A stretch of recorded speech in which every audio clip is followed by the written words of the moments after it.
Hey, in the immortal words of Judy Brown, happiness is a choice. We're happy to spend some time with us on an Overreaction Monday. Chip and Zay right here. Texas Sports Unfiltered, 2 to 4. Tell your friends and enemies. And please take note of these incredible sponsors around our faces. Give them your love. Give them your business, because they make it possible for us to broadcast to you each and every weekday. I'm Chip Brown. He is Zay Collier, and you can join the show in the comments on the YouTube page. Please like and subscribe. And on the CODA, Circuit of the Americas text line at 512-222-9328. Zay, what's going on, man? What's up, brother? Happy Monday, everybody. Feeling good, feeling great. How are you? Good. And I'd like to say happy birthday to my son, the one and only Tiger Brown. Hey. Tiger Brown with the get down. 22 years old today. Love that dude. You know, it's amazing. I can remember when he was a peanut. We were just taking him to Texas Stars hockey games when he was 8 years old. Seems like yesterday.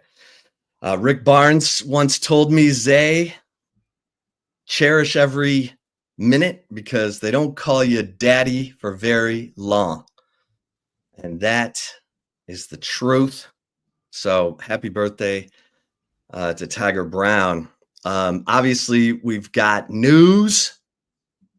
Terry Joseph, the Texas secondary coach, is leaving to join the staff of the New Orleans Saints under Kellen Moore. And so Steve Sarkisian will probably look for a veteran defensive backs coach to come in and be the passing defense coordinator. But we'll get into that. Texas baseball kind of has to fight its way to the finish, but some tough conditions on Friday and Saturday, but they sweep Dartmouth and handle their business. Texas softball loses to Stanford on Friday. Tegan Cavan really struggled, but they come back. They end up beating number 13 Arizona, and so they, all in all, had a successful weekend, but did suffer their first loss of the season. And of course, Zay, the unthinkable happened for Texas men's basketball. Rodney Terry and the crew go to previously winless in the SEC, South Carolina, and Texas loses and was really dominated in this game. Your thoughts on that 84-69 loss for the Rodney Terry led Longhorns? Embarrassing, disgraceful, disappointing, trash. I mean, I don't know what more to say to that. If you're RT in this Texas basketball team, the rest of the coaching staff, you got to go into Columbia with your hair on fire, knowing that you need all the wins you could get for the committee to think that you're worthy enough to be able to dance in March and to put on that performance that we saw Saturday night. Again, it's just a joke. I don't understand it. I don't get where, I just don't really get it. Point blank period. Like, I don't get how you don't have a sense of urgency if you're RT in this group. And look, we've been talking about it all year long. Like, this team, with the offense that they run and the players that they have, they're at a disadvantage. And it shouldn't be like that. The players that they have, it's not like they're bad or anything, but I don't think that he puts the right lineups out there. If at this point, you should be playing Nick Collier or Jamie Vincent some minutes. The guard play that you have going on, Julian Larry, oh, man. he had 5 assists, but I could have gotten the 5 assists he had. Like, he had that one nice alley-oop to Zurich Oyema, but what is him and Pope giving you at this point? Julian Larry, 3 points. Jordan Pope, 2 points. 12 minutes. Turning the ball over. Committing dumb fouls. Why are you fouling on 3-point shots, Jordan Pope? That's one of the biggest no-nos in all of basketball. That's one of the dumbest things you could possibly do. And I feel like he's done it at least 5 times this season. Fouled on a 3-point shot. Like I said last week, Chip, you need a role with Tremont Mark being your point. Tremont Mark, Trey Johnson, they could switch off and bringing the ball up the court, and you should be playing a bigger lineup because ain't no way you should be getting dominated in the paint the way they did against South Carolina. I tell y'all all the time, if you make more free throws than the other team shoots, you're probably going to lose. You're probably going to lose, or you're probably going to win. Excuse me. South Carolina made 34, shot 45. 45 attempts. Texas shot 27, made 18. Big disadvantage there. It's just, bruh, come on. What'd you think of did you think that game was over officiated? No. I thought all the fouls were pretty stupid and were fouls. Again, the reason why they struggle on the inside is because when you're playing a bigger team, which they made Murray Boyles look like freaking Zach Randolph on Saturday. That was a joke. Like, I know he's a good player. He's going to be playing in the league someday, but you take him out the game, you're going to win that game. At least you should. He gets going early, and then their whole confidence as a team elevates. But no, I don't think that game was over officiated. Texas was committing dumb fouls. They were holding. They were running guys over. Caden Shedrick getting dominated on the boards. If you have Jason Kent and Arthur Kaluma being your 3 and 4 along with Shedrick, you should be pretty decent on the inside. You should be able to hold your own and not commit stupid fouls because you're getting overpowered. But no, he has to have Julian Larry or Jordan Pope in at not at the same time, but at least one or the other. I don't understand that. I really don't get it. Like, again, if you're RT, there's no next season for you. Throw the whole kitchen sink at it.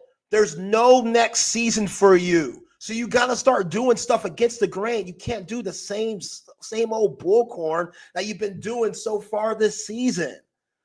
Like the Kentucky game, all right, cool.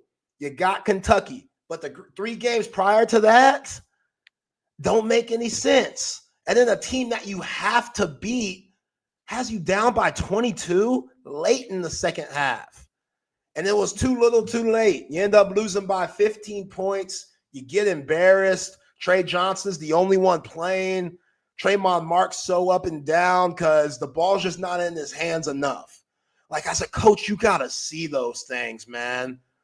Like Julian Larry, again, he plays hard. He means well. He is a mid-major player. He's a mid-major player. There's a reason why he was at Indiana State for all that time.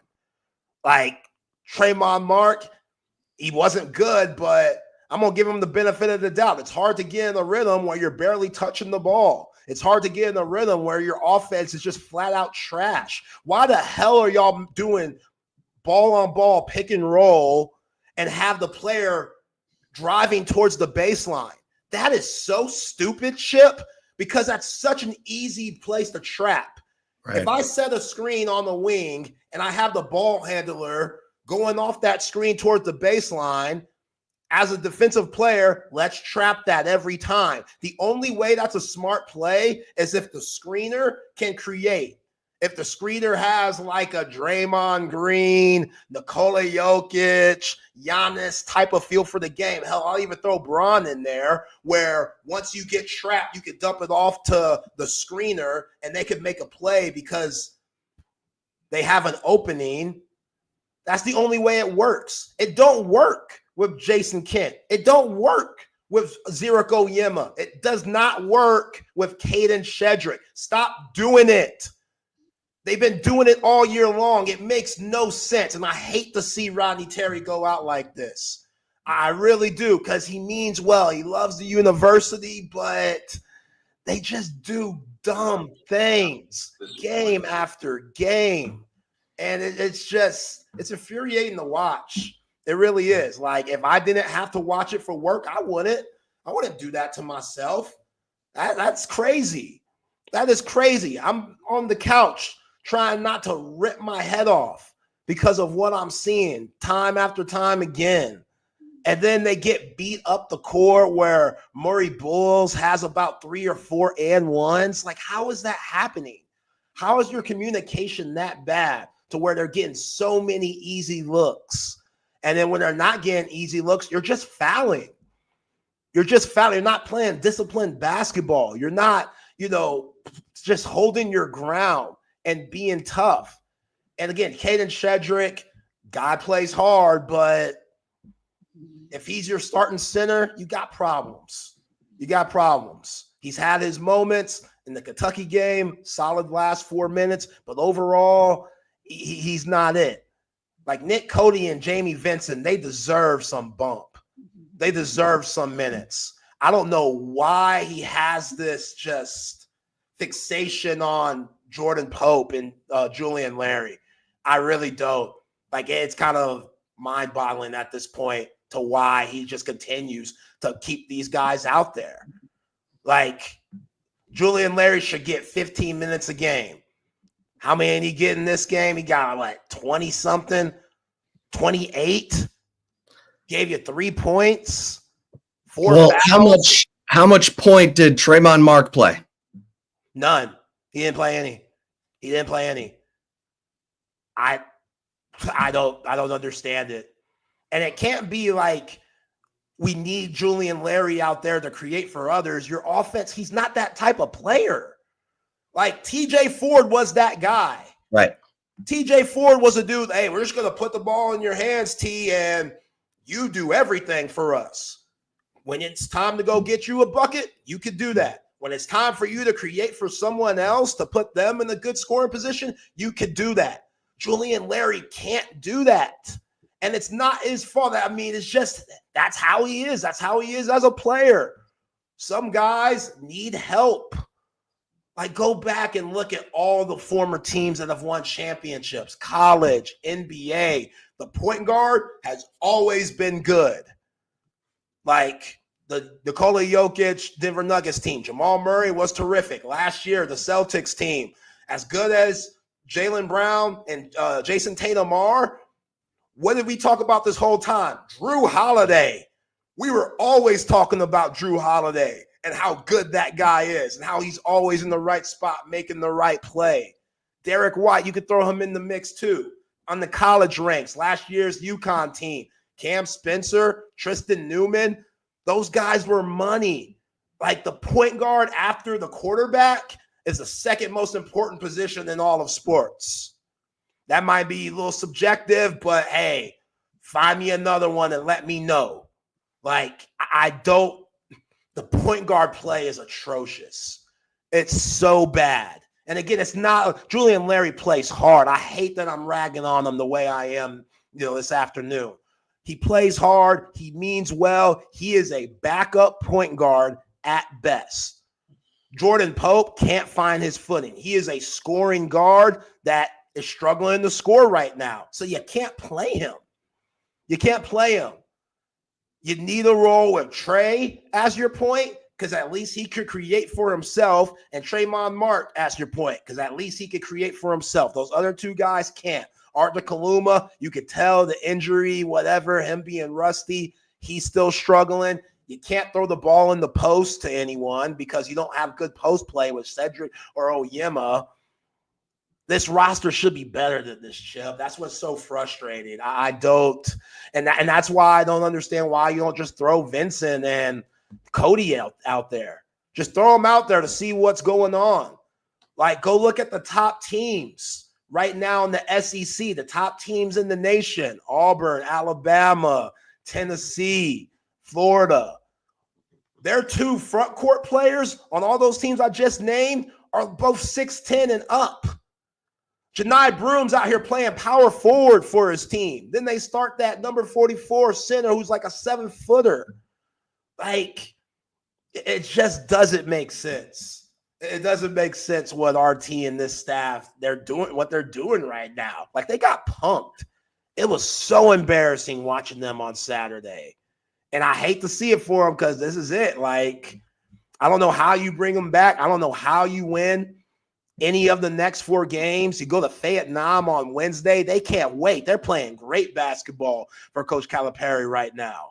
Just beat Missouri, who just beat Alabama. Like, they're going to take that one bubble spot that Texas was trying to get. Arkansas is, because they're playing good basketball at the right times.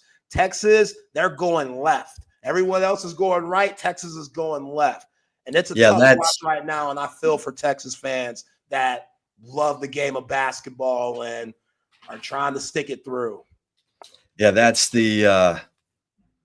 sort of the ironic timing of the schedule with Texas going to Arkansas, because you're right, Zay. It's Arkansas is fighting for its NCAA tournament life too, and the committee could just look at that game and say, winner stays alive. We talked about how Texas needed to win 4 of its last 6. Now you're talking about winning 3 of the last 4. And it's at Arkansas Wednesday night, 8:00. It's home against Georgia. It's at Mississippi State, and home against Oklahoma. I mean, those 2 road games are tough, and Texas should be able to handle its home floor, but we thought they'd be able to handle South Carolina. And that's, I hate to say it, but getting your team up for the games that look like layups, that's coaching. I mean, you want good player leadership, you want guys, but I'm still not sure that the roles been defined. I don't know if these players know what their roles are. It looks like they're still trying to figure it out with 4 games left in the regular seasons, eh? And that's yeah, like it doesn't make any sense. Like, I can't say that enough. Like, if I'm RT and I watched the Kentucky game and I saw what Trayvon Mark did for us, I'm putting the ball in his hands as much as possible. Him and Trey Johnson, they have to be your guys. Arthur Kaluma, you want to put him in there too, but with that injury and just him being rusty, I don't think he has it in him right now. And 2 of their biggest wins.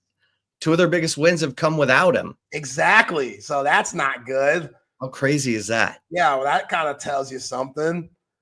But he tried to make a substitution change to start the second half. He had Pope in there for Larry, which didn't make any sense there. He had Arthur Kaluma in for Jason Kent. And Jason Kent's like playing hard. He just like Larry, he's a really good mid-major player. Like, this level, he can look over his skis a lot of the time.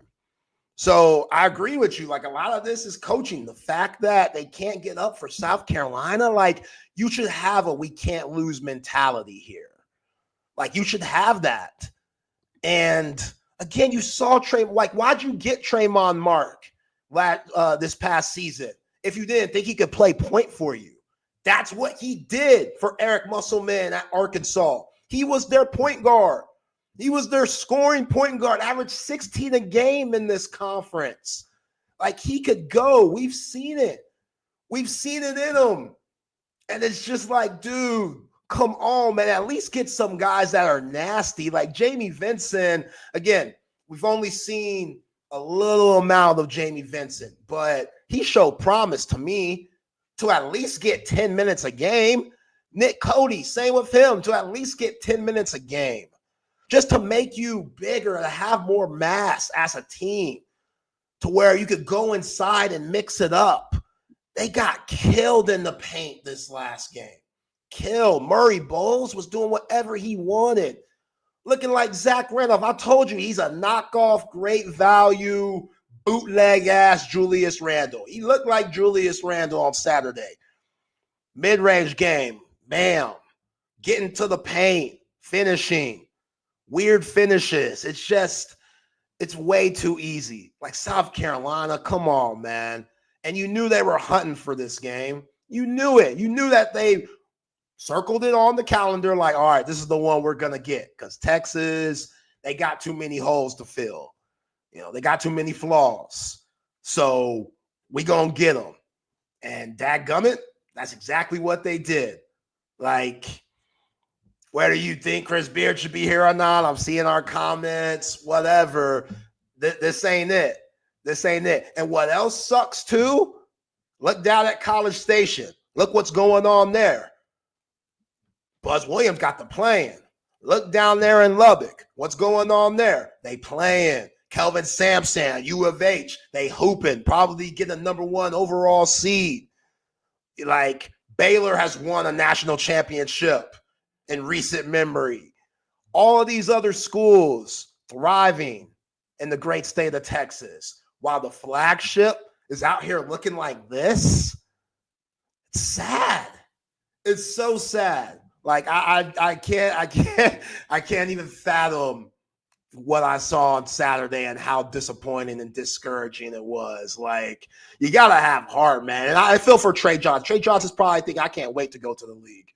Like, I can't wait to be around other guys who, say what you want about these millionaires in the association, but care about their craft. Like, a lot of these cats on Texas, they don't look like they care. Like, it doesn't. And Trey Johnson, he's out here fighting, doing whatever he can to keep Texas in the game, which they don't do him any favors. Frank Hayes' offense is horrible. Everything Trey has to get is tough, which should help his draft stock because the scouts are going to be like, damn, man, can Trey ever get an easy shot? It seems like all the buckets that he gets are going to contested, one-on-one, ISO play, and just an ISO brand of basketball that doesn't even work in the NBA really anymore. Like, coaches always preach paint touches. I got to get into the paint so I can either get an easy bucket or have an inside-out game. Texas takes the most mid-range jumpers in all of basketball, or they're in the top when it comes to mid-range jumpers in all of basketball. That's not good. That's not good ball. This ain't the 90s. This ain't the 80s where that was good basketball. The game's evolved too much for Texas to be playing this style. Like, I don't know if the game has passed some of these guys, some of these coaches. McClain out here thinking that he's Pat freaking Riley with the slick back hair and stuff. Like, there's a reason why Pat Riley ain't coaching no more, bruh. It's brutal. It's flat out brutal. And again, this roster's not that bad.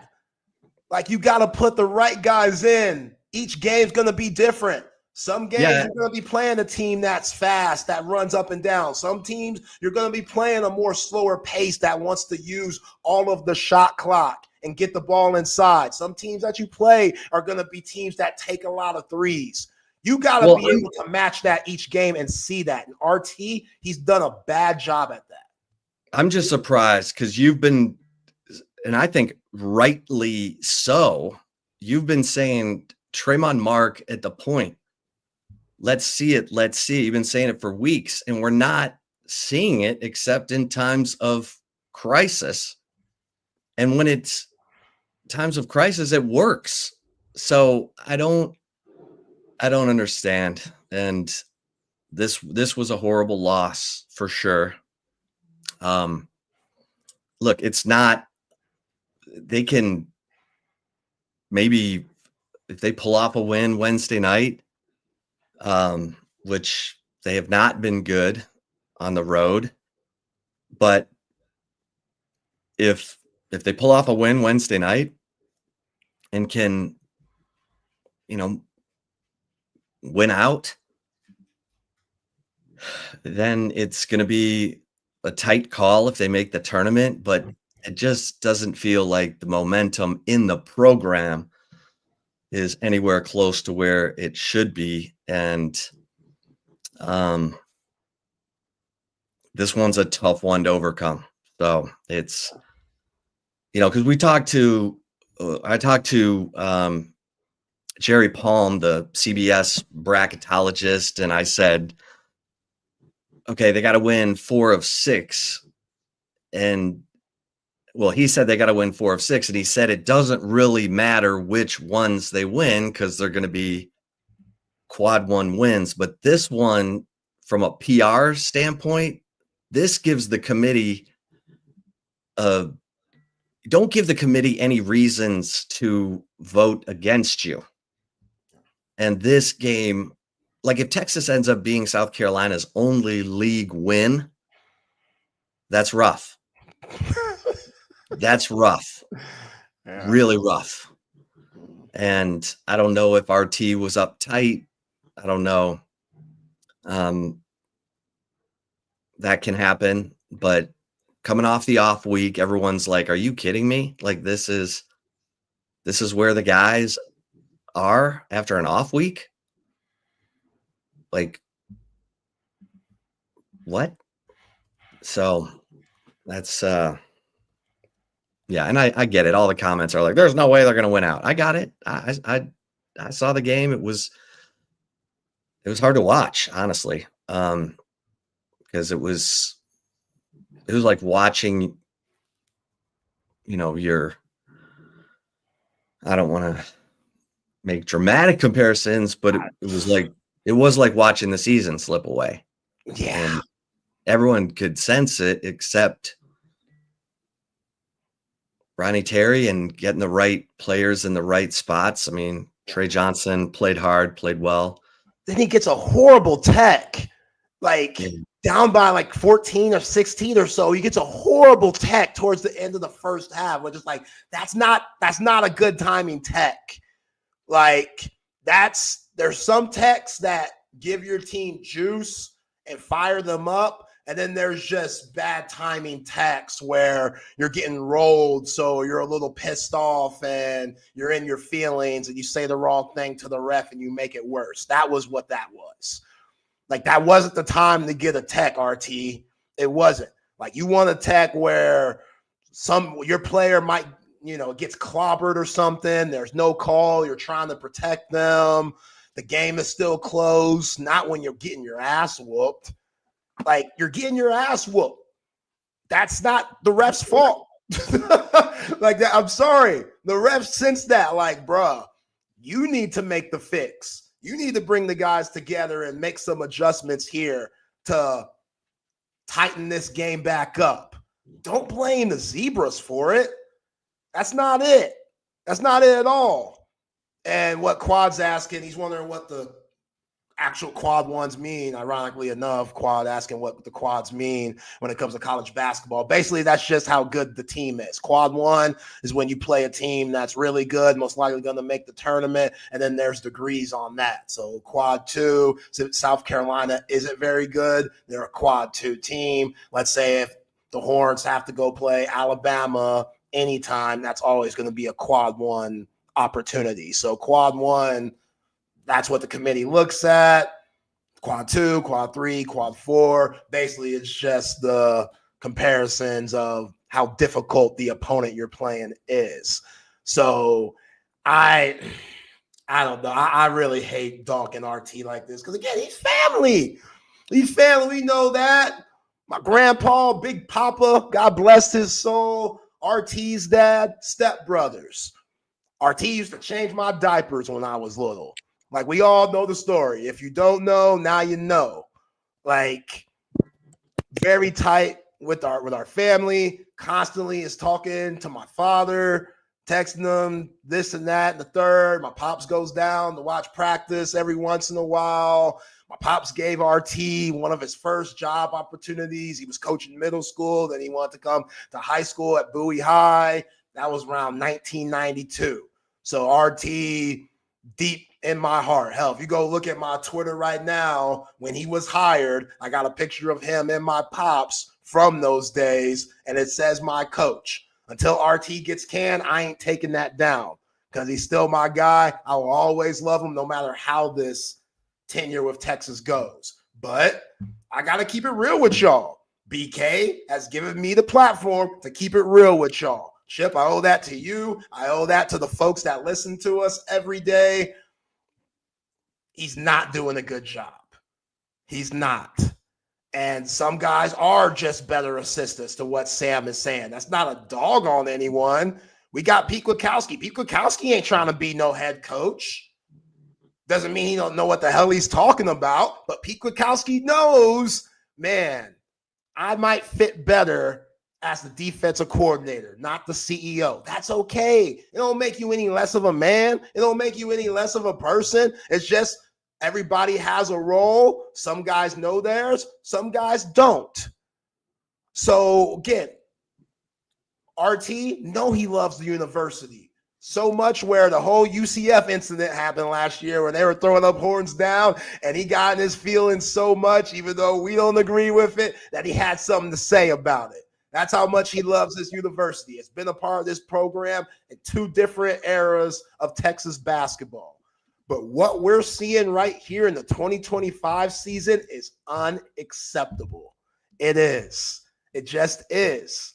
And I hate to see him go out like this. I hate to see this team look the way they've looked this last few weeks. The Kentucky game was cool and all, but you got to have more consistency.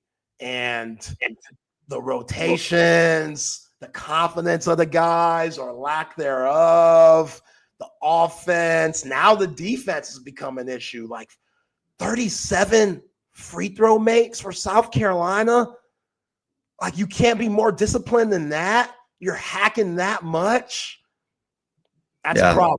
That's a problem. And well, real quickly before Todd Dodge pops on, the Texas women are now the number one team in women's college basketball.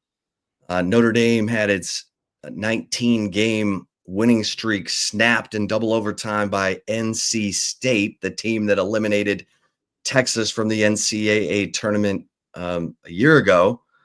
And so when the Texas women take the floor tonight at Georgia at 6:00 on SEC Network, the Texas women will be the number one team in the nation. So kudos to the Texas women, who were also off the last 8 days. So after that impressive win over LSU at home,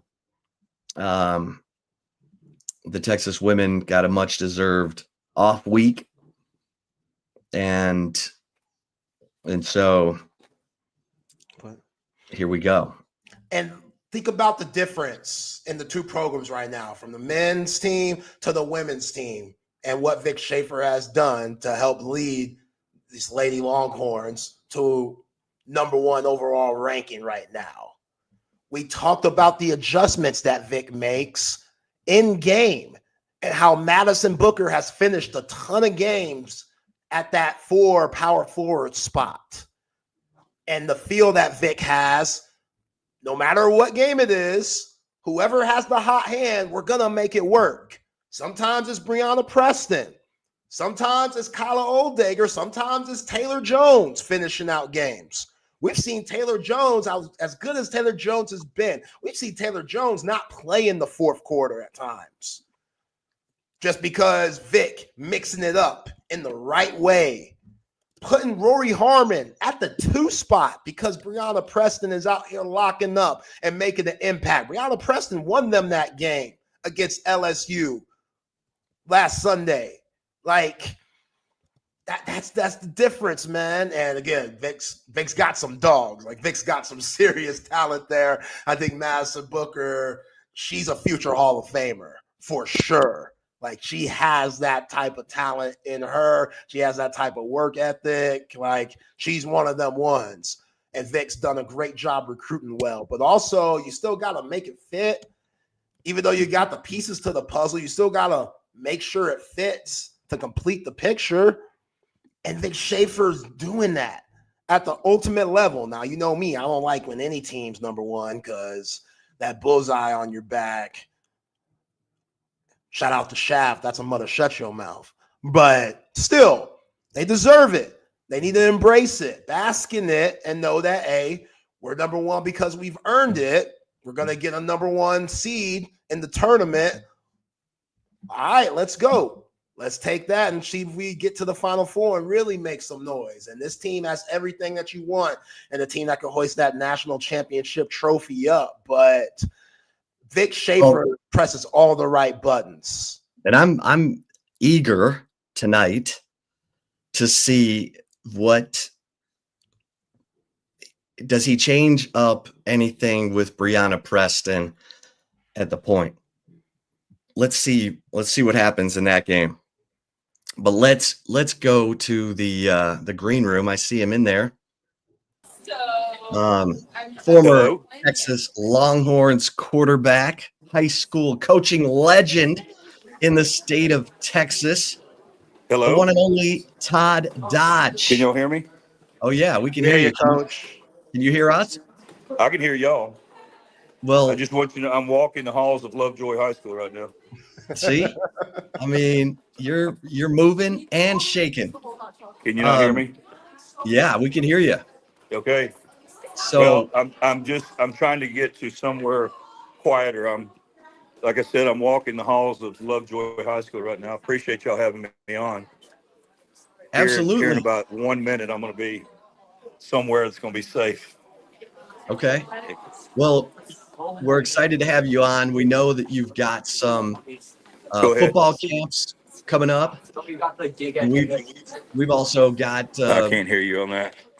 Okay. All right. Well, we'll fill until we get TD in a more quieter spot. I'll be out of all this brick school building here in about 10 seconds. No worries. No worries. Of course, TD came out of, a brief retirement. We'll get his thoughts on that after leading Westlake. Right, can y'all hear me now? Oh yeah. Oh can yeah. It's good to see. It's good to see you. Yeah. Can you hear us? Yeah. Good. Oh. Yeah. Beautiful day today. Can you see me and hear me?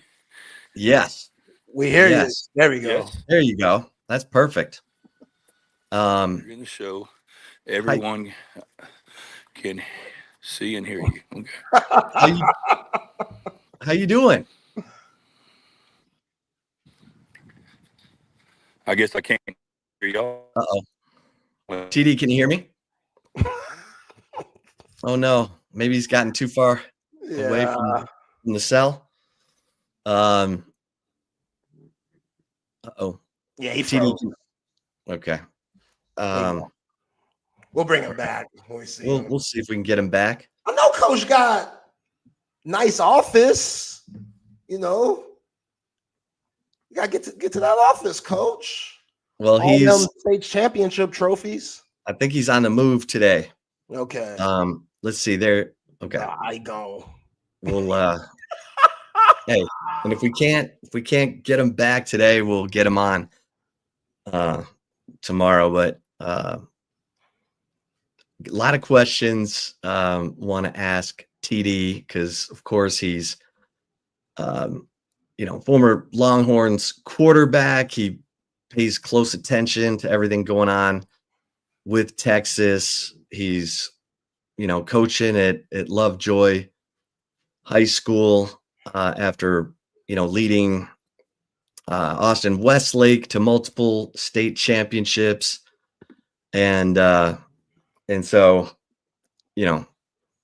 he worked with Quinn Ewers when he was a little guy, and would love to get his thoughts on everything going on with the Texas quarterback situation. But we'll work on getting him at a time when we can connect and stay connected with TD. So, Zay, Terry Joseph, who's a native of Louisiana, gets a job with the New Orleans Saints. This is kind of an ideal scenario for Terry Joseph after a long and storied college coaching career to get a chance to coach in the NFL in his home, in his hometown team there with the New Orleans Saints.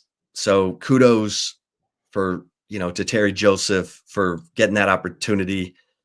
That'd be like, you growing up and getting a chance to coach at Texas, because that's the team that he grew up with. That's the team he's always, followed, and now he's going to get a chance to coach for him. So hope that works for Terry Joseph, and now you're replacing both of your secondary coaches. You've already replaced Blake Gideon with Mark Orphy, who, was came in from Rutgers after spending time. We mentioned he was the secondary coach for Jeff Choate at Montana State. Bet on himself, went to work with Nick Saban as an analyst in 2021. Had worked with Will Muschamp and at South Carolina. And so I really like that hire. He's also a Louisiana guy, a solid recruiter.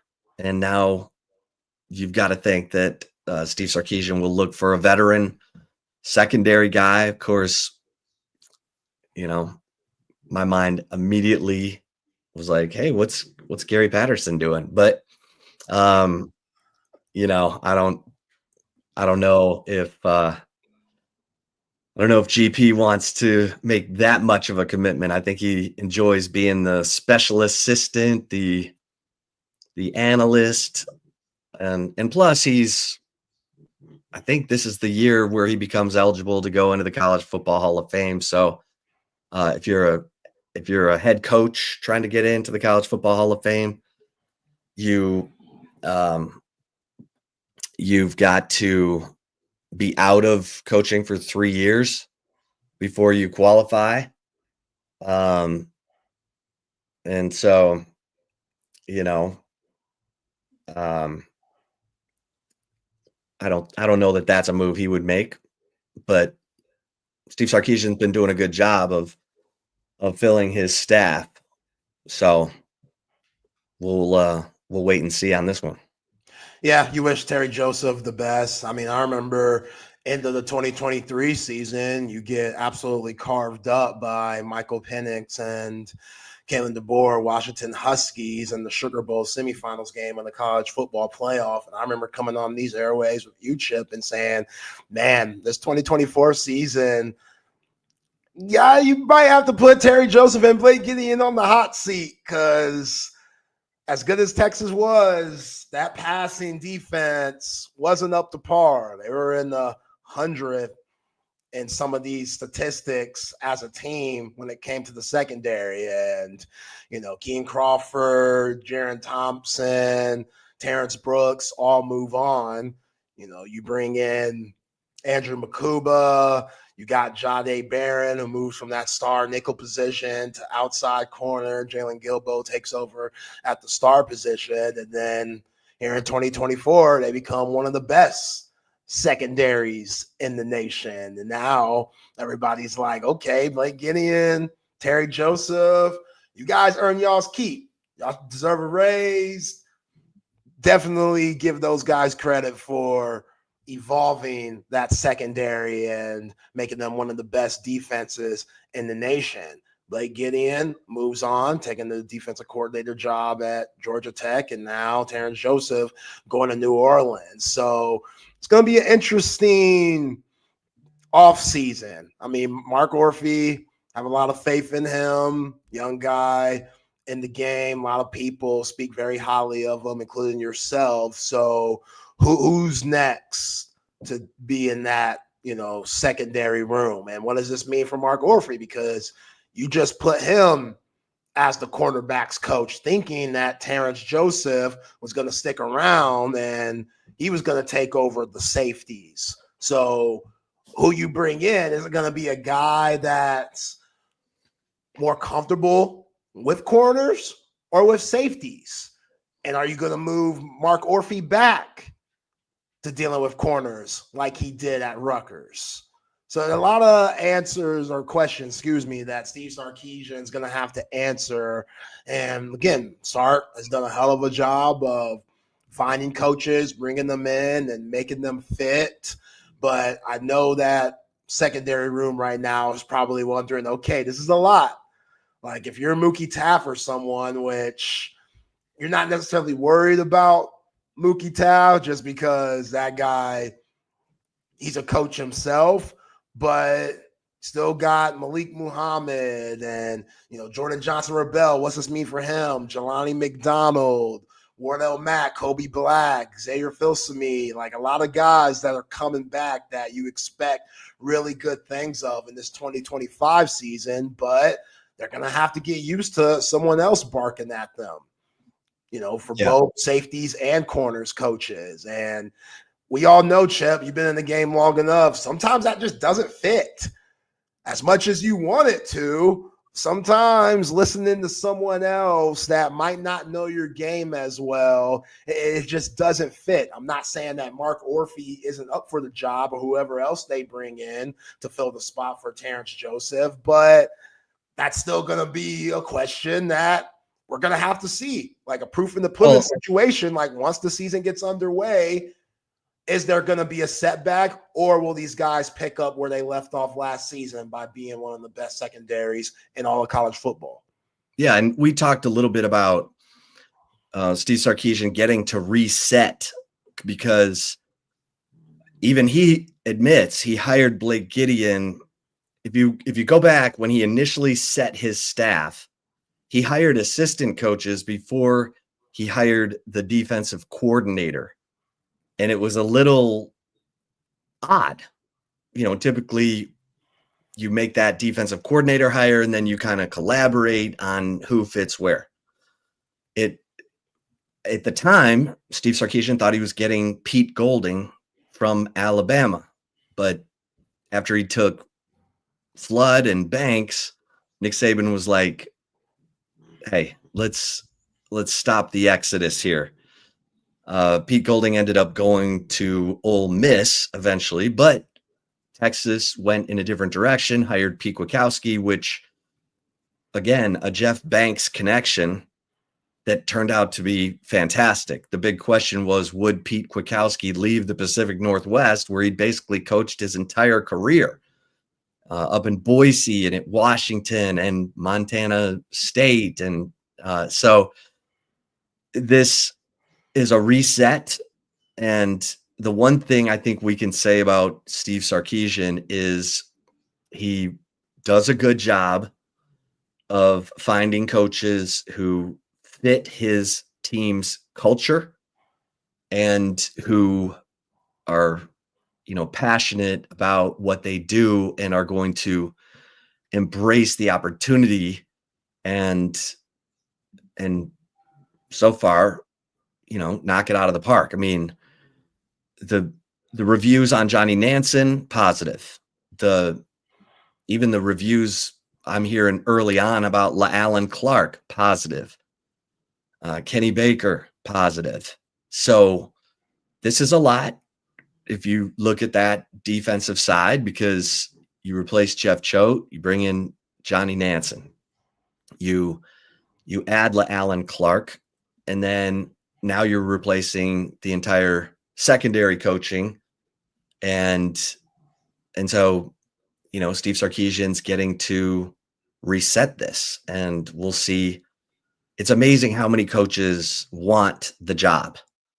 And so for Steve Sarkisian, it's a matter of filtering it down. He's done a good job of, talking to the people he trusts and finding those guys who are really good, talented coaches at maybe schools where they're either not winning at the level that those coaches would like to win at, because Chad Scott at West Virginia was well paid.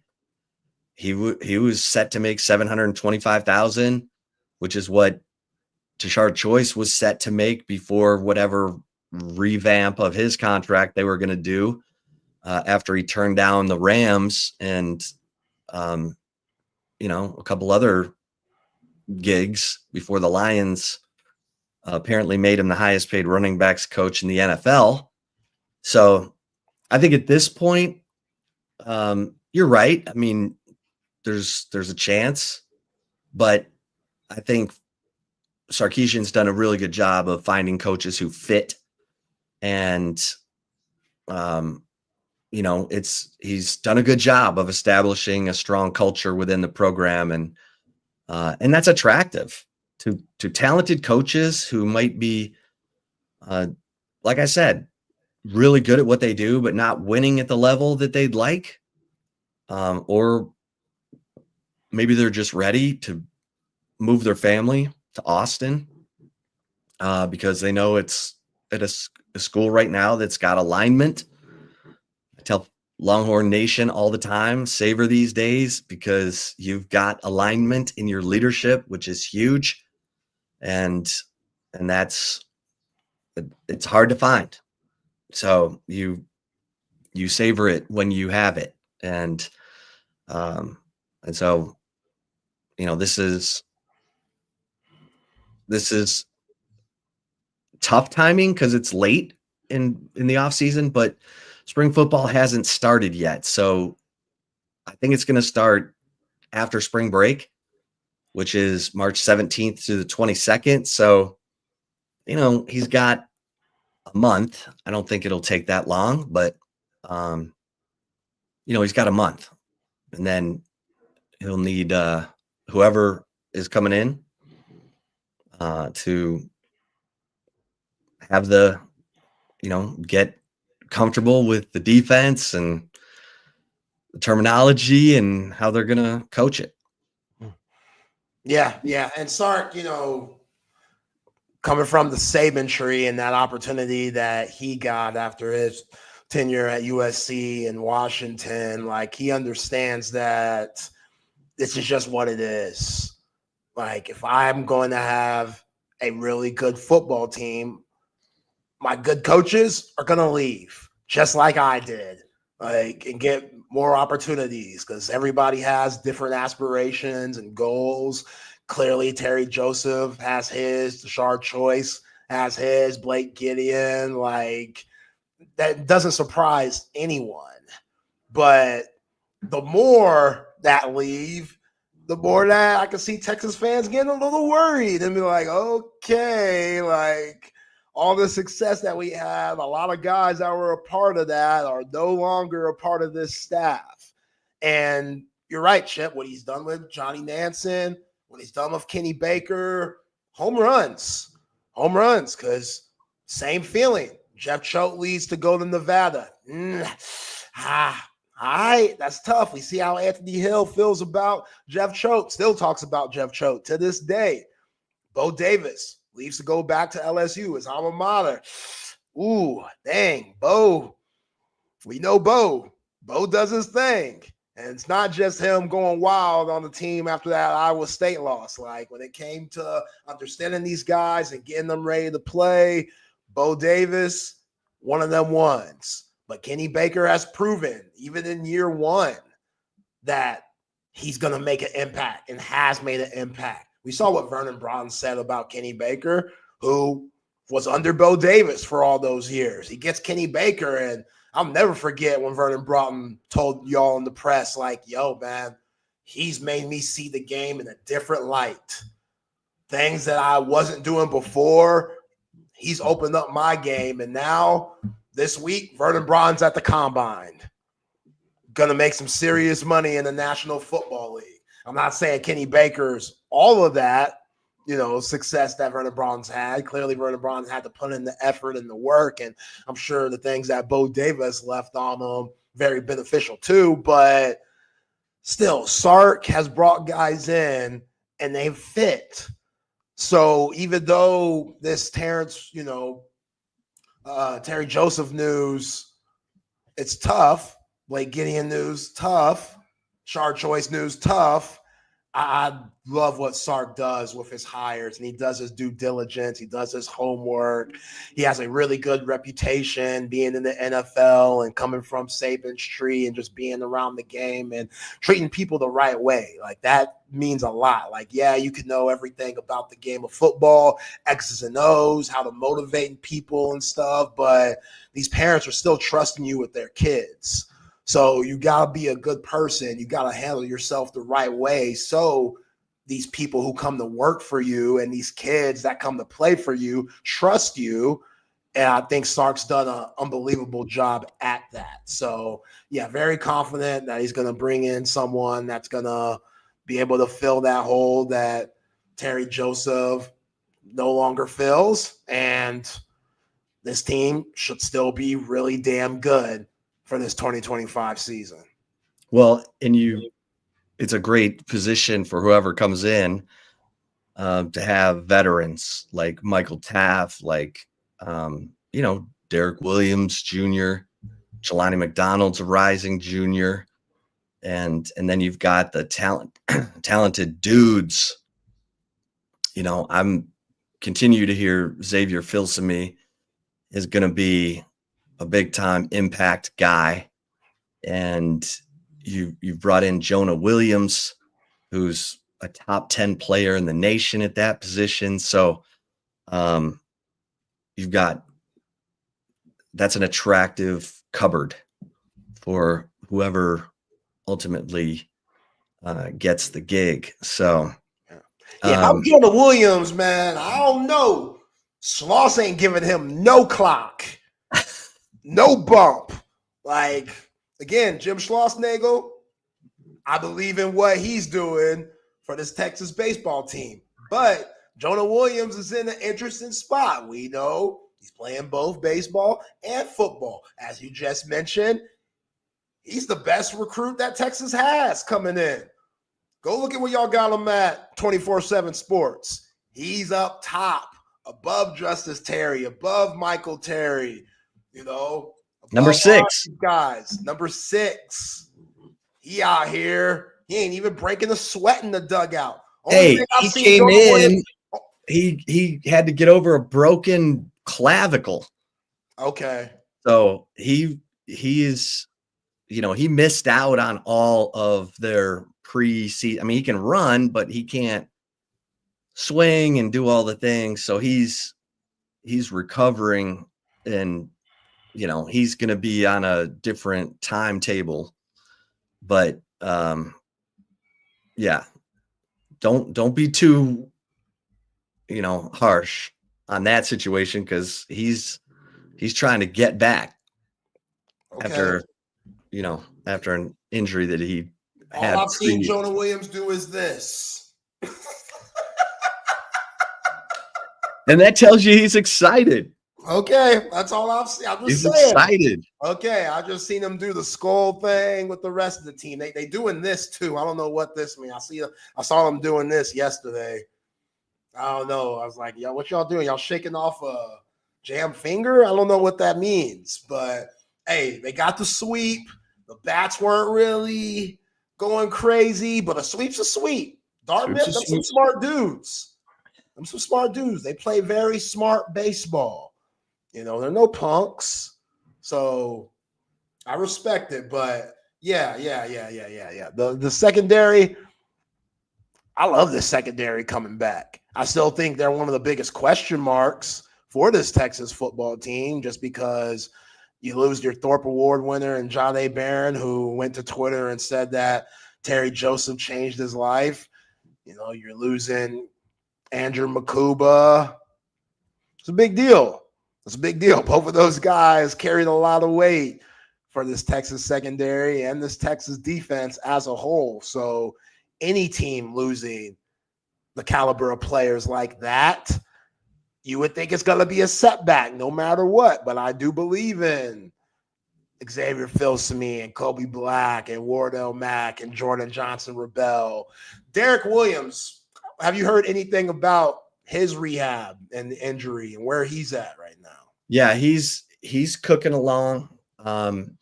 His injury happened in October, so he's going to be, I think, close to being cleared to run right at the beginning of spring, but I'm not sure how much of the, contact. Of course, we still need to kind of hear from Sark about what his version of OTAs is going to look like, because the OTAs in the NFL are 3 phases: strength and conditioning, which Texas is doing right now, then practice, where the offense and defense are practicing but not against each other.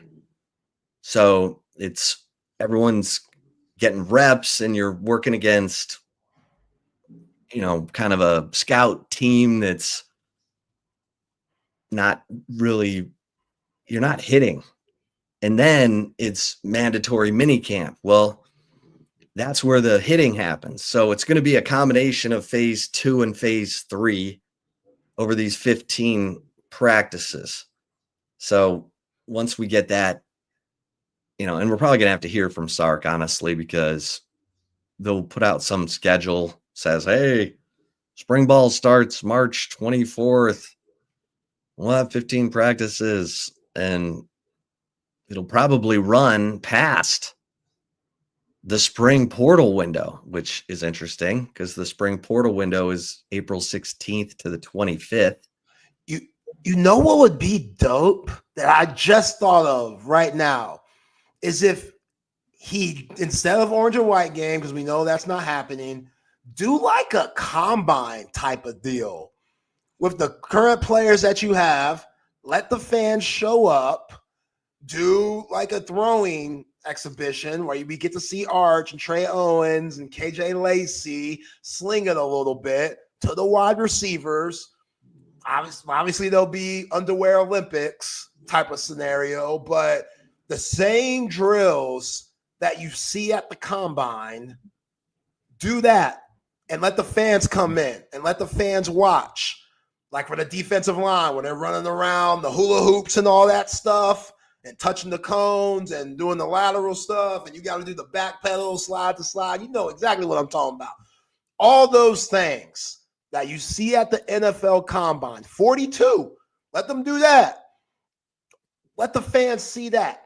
Yes, it won't be the same at all, but you still see a glimpse of these guys. I think that'll fill a void. I really do. I'd go see that. I'd love to see that. Take the kids, see Arch Manning throw that beautiful deep ball of his, different drills and stuff. That'd be awesome. That would be awesome. Sark would right a lot of wrongs if he were to throw that out there for a Saturday in spring to where we could just see the guys. No contact, whatever, but let's see the guys in action a little bit so we could see that athleticism and get the Texas fans excited. Just something. Because I understand completely why he's taken away orange and white game. I completely get it, but let's see something. You know what I'm saying? Longhorn Bear fills me.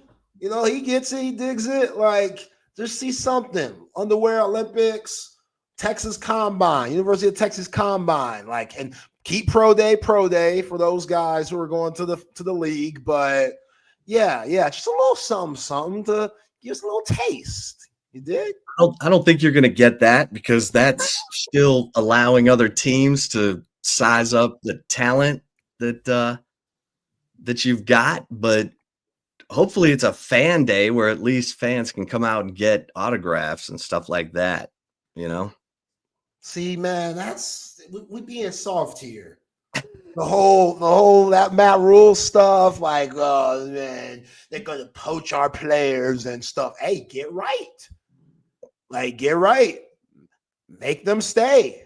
Like, if you got guys that are flirting with NIL situations because whoever the hell is trying to throw around more money at whatever the hell university is throwing that money, they shouldn't be here in the first place. That person's not locked in. Again, this is Texas. There's plenty of Skrilla to go around. Texas One Fund's done a hell of a job. All of those guys. I get it. Texas fans still need to put in a little dough, but you could weed out the bad fish anyway. Like, if you got to weed that out, the whole Matt Rule, I don't want to see our talent. I don't want to see my guys and poach my guys. That's Nebraska. Like, all right, Matt, if that's how you feel, but hey, this Texas. Well, we ain't got nothing to hide. I'm sorry, we ain't got nothing to hide. Try to talk to my players. Cool. Hopefully, these guys are bought in enough to where all that chitter chatter in the background, we ain't trying to hear none of that. Nobody cares. We winning championships here. We playing big time SEC football here. We're going up. The trajectory is going up, skyrocket style. You know what I'm saying? So all that, timid Matt Rule stuff, nah, miss me with that. But that is a thing. I get it. But at Texas, that shouldn't be it.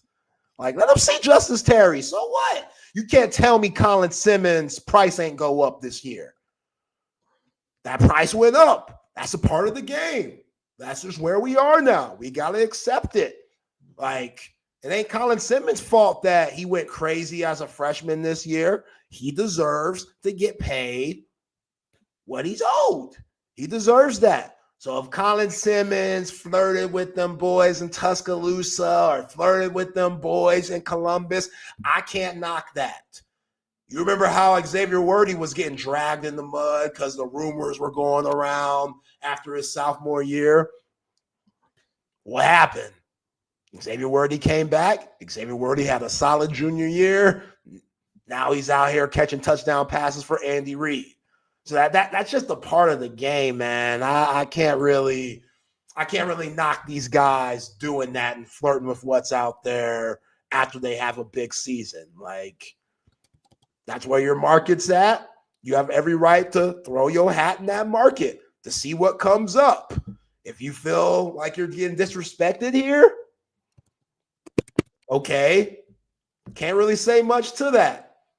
We don't know everybody's situation. We don't know who has family responsibilities. You know what I'm saying? Like, we have no idea. Paying for everything that the family has going on. Some families might be Section 8, low poverty situations. We don't know.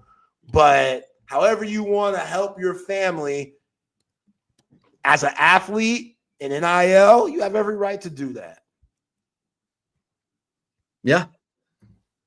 You crack me up, dog. I get it. We want to protect them. Somebody in the Coda chat line was like, we do need to make it harder for other teams to flirt, though.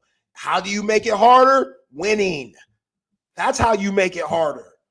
What starts out, we winning here. Like, yeah, but I told you the agents for current players were hoping the spring game would be a chance for them to leverage Texas for more NIL. Because if guys show up and show out in spring games, and Nebraska had 7 players leave after their spring game last year, and I know I talked to an agent who said that, he had at least one client at Texas who he was hoping could showcase during the spring game to leverage that into a little more NIL money. And so it's a thing. It's a thing. All the programs, USC, the Trojans, no spring game.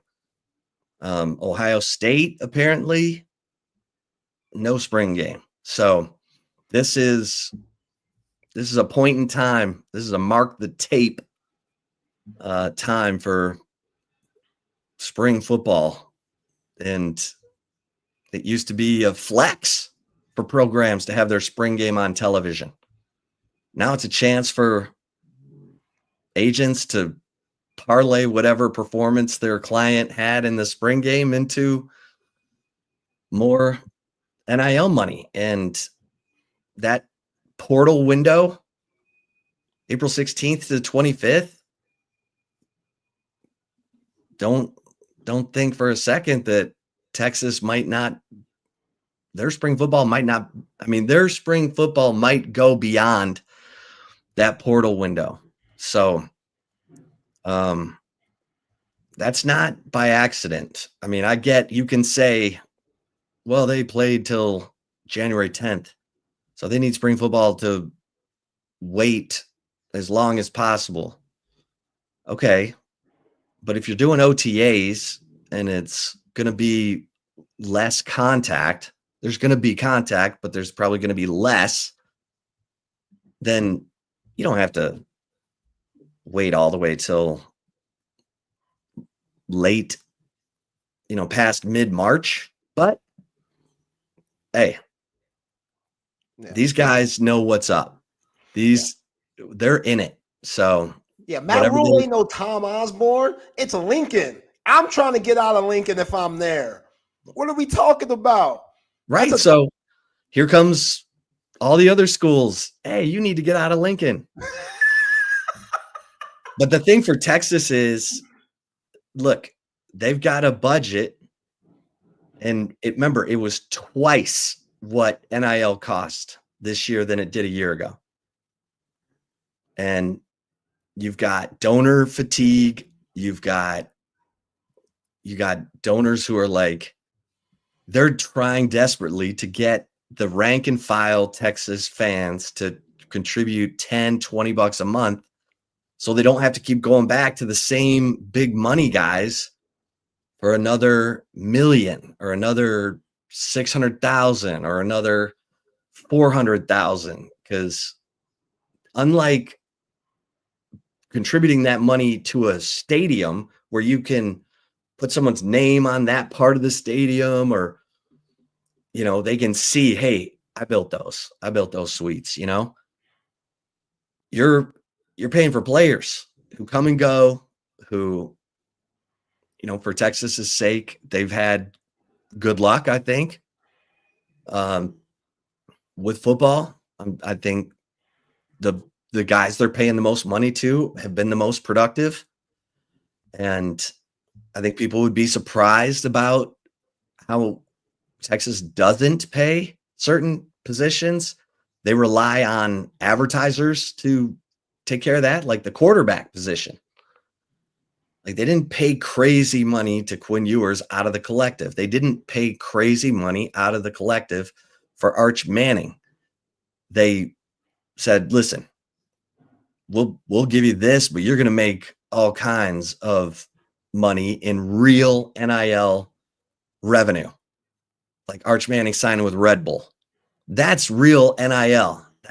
It's not pay for play. That was the original intent of this thing when it got passed in 2021, was, hey, these kids have the right to earn money off their name, image, and likeness.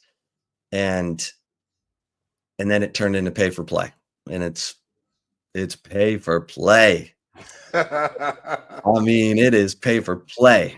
And unless you've got a Phil Knight who's, let's be honest, near the end of his, come on, what, he's on the back nine of his incredible career and life.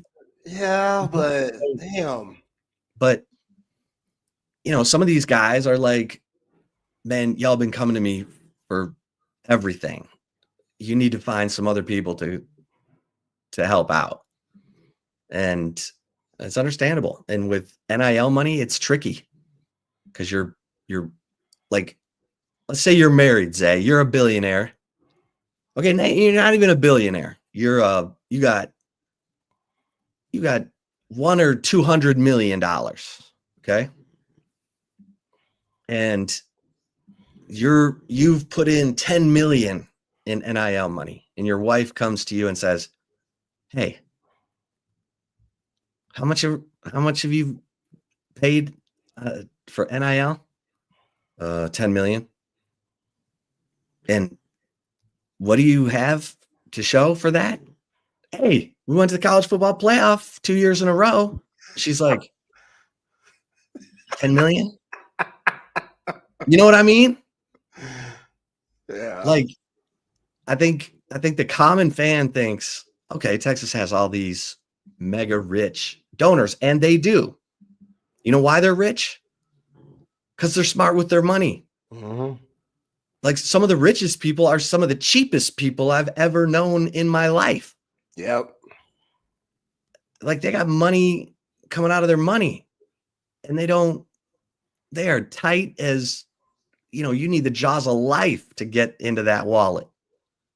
So it's tricky. It's tricky. People say all the time LeBron James is one of the cheapest dudes in all of sports. Tiger Woods. Tiger's up there too. Michael Jordan, notoriously bad tippers. I thought that was Scottie Pippen. Well, Brandon Lang, who's a well-known odds maker, they made that movie about him. I think Matthew McConaughey played him in the movie, but he was a caddy at LA Country Club for a while on the way up, and he said that Jordan and Tiger were both terrible tippers, and they got all kinds of money. Jordan makes $400 million a year from Nike from his shoe deal. Mm-hmm. Still. So he loses a little bit on that because supposedly these new Jordans that are about to come out in March, somebody hijacked a train that they were on and took over 2,000 pairs of those things. So Jordan, it ain't going to be as much this March, but he'll make that back. Yeah. Those shoes are so valuable. People be hijacking trains to get them. And his son's spending all his money on cocaine too. So that can't help anyone. Ain't that embarrassing? I still can't get over that. Marcus Jordan. First, you're ruining the relationship between Scottie and your father. Allegedly. No, he was with Larsa Pippen. That wasn't no allegedly. That's the cocaine. He needs the Lindsay Lohan defense. Nah, for one, he's been arrested for it. We've seen that on video. There's a video for it where he's trying to get out of it by saying, "You know who I am? I'm Michael Jordan's son." That might have worked back in 93, but 2025, that ain't working, Marcus. Two, there's a photo of him snorting the line on the beach. Allegedly. I don't think AI got him on that one. Could have been photoshopped. No, hey, I'm just saying. Embarrassment. I'm just saying that how's he get his hooks into Michael's money? I mean, you can't let your son just be a bum. I'm sure he makes him work for it a little bit. Some front office stuff, maybe getting donuts for people, and then he has like an allowance. I'm sure. Again, I'm assuming here, but I love to let those dudes just go to waste and be homeless. And I love how you just fill in the blanks. Yo, especially after what MJ did to Juanita. That's the biggest thing right there. Jordan was out here in the streets, wilding, doing who knows what with whoever. We know Jordan has a type 2. We seen his new wife. So how he did their mama, you know how you how you get our trust back, Father? That's Skrilla. You gotta bring it in. You want to how you did, mama? No, man. No, you got a lot to work on, Mike. I'm sure Jordan, that means something to him, so he has to make sure the kids are good to be a good father. You know? That is hilarious. Yeah. By the way, Quad, my man Quad can't say much about Luka. Luka went crazy the other night. First 30-point game as a Laker. Luka was on one. I was impressed. Luka looked like he lost a little weight too over the All-Star break. Because there's a photo going around him working out outside with Scott Brooks and his dad. So old Tubby Luka, he's trying to get his swagger back a little bit. Well, let's see. They're 2-2 with Luka so far. Well, that's the thing. Like, LeBron needs to play off ball. Luka can't play off LeBron.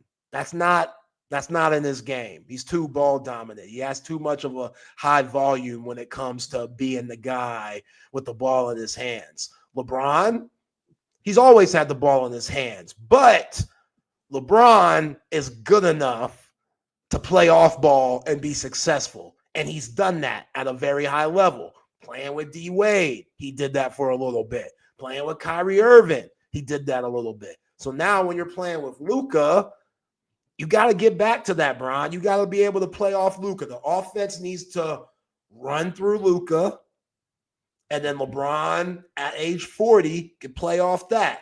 And LeBron can focus on everything. Being the garbage man, when it's time to take over the game, LeBron could do that. He can lock in on defense because he's not exerting so much energy on offense. That's how the Lakers need to play. If you're JJ Redick, and that's what I saw against the Nuggets the other night, LeBron standing in the corner, catching and shooting, Luka coming off screens, getting double teamed, makes the hockey assist, 1 pass, 2 pass, then it hits LeBron for a wide open shot. LeBron cutting at the right times. That's how the Lakers are going to make their money right there. LeBron playing off ball, Luka having the ball in his hands, doing what he does best. Like, it's going to work out for everybody if they play that style. But if it's the other way around and LeBron has the ball in his hands and Luka's just standing around, he won't be locked in and he won't be valuable to your team. You're doing him a disservice there. So even though they've only played 4 games together, that's clear as day. Luka needs to be the one to orchestrate the offense. When Luka comes out, now you give it to Bron or you give it to Austin Reeves. Austin Reeves is good enough to orchestrate your offense for a quarter or so. Like, that should help everybody. Meanwhile, the Mavs, they got to get Anthony Davis back because we'll never know what they're going to look like until AD gets back, however long that may be, because it's Anthony Davis. He could trip going up the stairs and be out for a couple of months. That's just who he is. So, yeah. We'll see.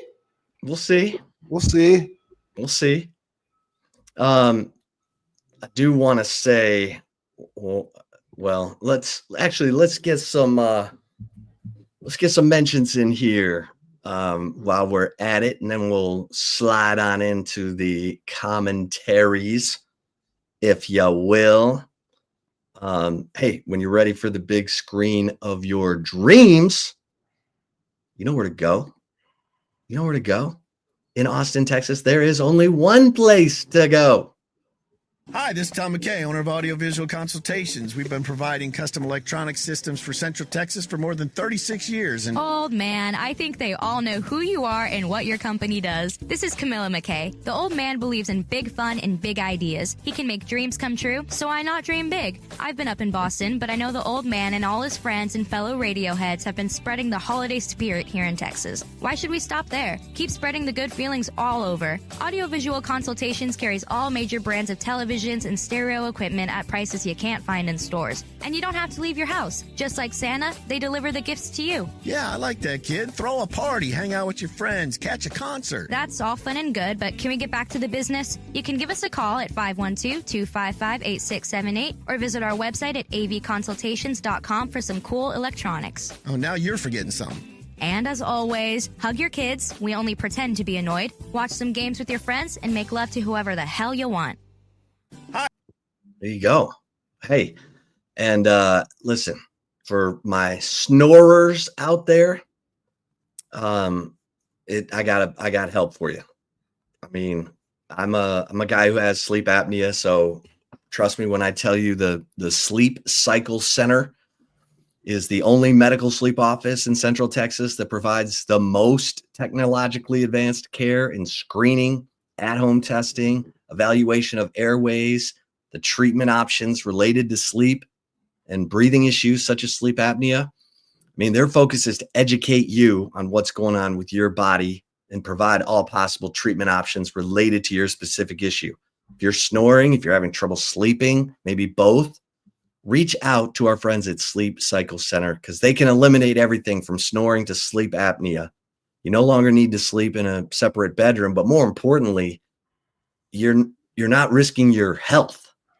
I mean, Reggie White, the NFL, Pro Football Hall of Famer, died from sleep apnea. It's, some guys, they wake up and they're choking from lack of breath. And if you're waking up in the middle of the night and you're not quite sure why, it could be because you're having trouble breathing. And you're probably waking up tired every day. So don't do that. And here's the beauty. You tell the folks at Sleep Cycle Center that Texas Sports Unfiltered sent you, and you'll receive $100 off a sleep study weight loss program. They've got locations at the Arboretum and in Lakeway, and they're in network for most medical insurances. Go to sleepcyclecenter.com for more information and book your appointment. And remember to tell them you heard about them on Texas Sports Unfiltered. And for those of you who are looking to redo a bathroom, kitchen, maybe some extended outdoor space, McCall Custom Homes, ATX.com. But here's the thing. The reason you want to go to McCall Custom Homes, ATX.com is because you're working with people who've been in the Austin area, building custom homes, renovating for more than 40 years, family owned and operated, father-son team. And they care about you. They care about adding value to your home. They care about the details. So you've probably got a vision, but they've got a vision. And so have them come out and look at what you're trying to do and let them, size it up for you, give you an estimate. They're going to tell you what you need, what you don't need. And they're going to, give you a great price on making your home exactly the way you want it. That's what it's all about. I mean, McCall Custom Homes, ATX.com is the website. Give Mike a call at 512-633-9580 because McCall Custom Homes is building value into your home. McCall Custom Homes, ATX.com. Hey, Cover 3. Love me some Cover 3. Hope folks got out to Cover 3 over the weekend for some brunch. But guess what? Tonight, it's all night happy hour. So grab your buddies, your friends, and head out and watch the Texas women tonight, taking on Georgia at 6:00. And you're getting all night happy hour. So you're getting the $7 social hour menu. I mean, you kidding me? You're getting for $7, you're getting the bacon deviled eggs, the firecracker shrimp, the big chicken slider. So get to Cover 3 Anderson Lane, Cover 3 Round Rock, and Cover 2 at 183 in Lake Creek. And hey, also all night happy hour tonight at Salt Traders Coastal Cooking. So if you're looking for some great seafood, head over to Salt Traders right there at Zilker, Rolling Wood and Mopac. Best selection of raw oysters. Incredible menu. I mean, you're getting $5 off the appetizer menu, happy hour, which has the grilled oysters, the mussels, the crab cake, the New Orleans barbecue shrimp. I mean, the whole menu is just melt in your mouth. Fantastic. This is the seafood restaurant of Jack Gilmore, who also gives you Jack Allen's Kitchen. So Salt Traders right there at Rolling Wood and Mopac and up north in Round Rock. And of course, love to all of our incredible sponsors, OLIPOP, Woods Comfort Systems, 34 Wine and Spirits, Centex Tickets when you need the tickets. And of course, OLIPOP, healthy soda. So if you're like me and you love or kind of addicted to carbonation, but you don't want to just put all the crap in your body, OLIPOP, baby. I love me the cream soda. And not just because it has the Honolulu blue, you know, that's to me. I always empty stores out of the cream soda. Love it. All right. Let's get into what happened to Coach? He's going to join us Wednesday. Damn. Well, was he like, man, I ain't trying to get on with this Bowie Bulldog right now, and like, you didn't tell me this, Chip. Like, did you know who he was talking to today? Did you just say yourself? Did he realize? He apologized. He was on the move, and Wednesday he'll be in front of his computer so that we get that good. I ain't forget, Coach. We gonna be respectful. We gonna be professional. But I always got that in the back of my mind how he ruined my Bowie Bulldogs' lives year after year after year, like blowouts. And like again, I don't think he was running up the score. I don't put that on Coach. Like I feel like he was putting second string and third string guys in there. But damn, man, like it got ugly sometimes. Real ugly. Like when you're getting beat by 50, what do you do? Like, what do you tell your guys? Guys got chemistry test coming up the next week. Tell them to train harder. Play better. Make a guy miss. Oh, man. Unless you're on defense. And then it's get him to the ground. Yeah. Speaking of get him to the ground, this week is the NFL Combine. It'll start on the 20th in 3 days. Guys will be getting into Indianapolis, Lucas Oil Field. Texas has a record 14 guys going to the Combine. And, you've got the guys who are expected to go high, Kelvin Banks, Jahdae Barron, the Thorpe Award winner, Matthew Golden, Daniel Jeremiah has those three in his mock draft, his first mock draft, all going in the first round. You've got Albert Collins, but then you've got a guy like Andrew Makuba, and to me, Makuba could be the best safety in this draft.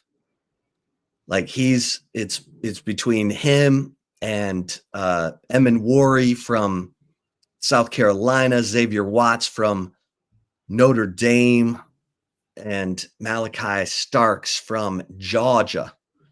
And if you look at the numbers, Makuba had the best year of those guys, but the Combine's all about measurables. And the first round of the NFL draft tends to be about measurables. And this is where it's going to be interesting because Andrew Makuba was listed at 6 feet, 190. And if he comes in under that, it could be a little bit of a issue for those NFL bird brains who are like, well, I need my safety to be at least 6 feet and at least 200 pounds. And you look at Xavier Watts and Malachi Starks, they're both right, 6 feet, 205, whatever.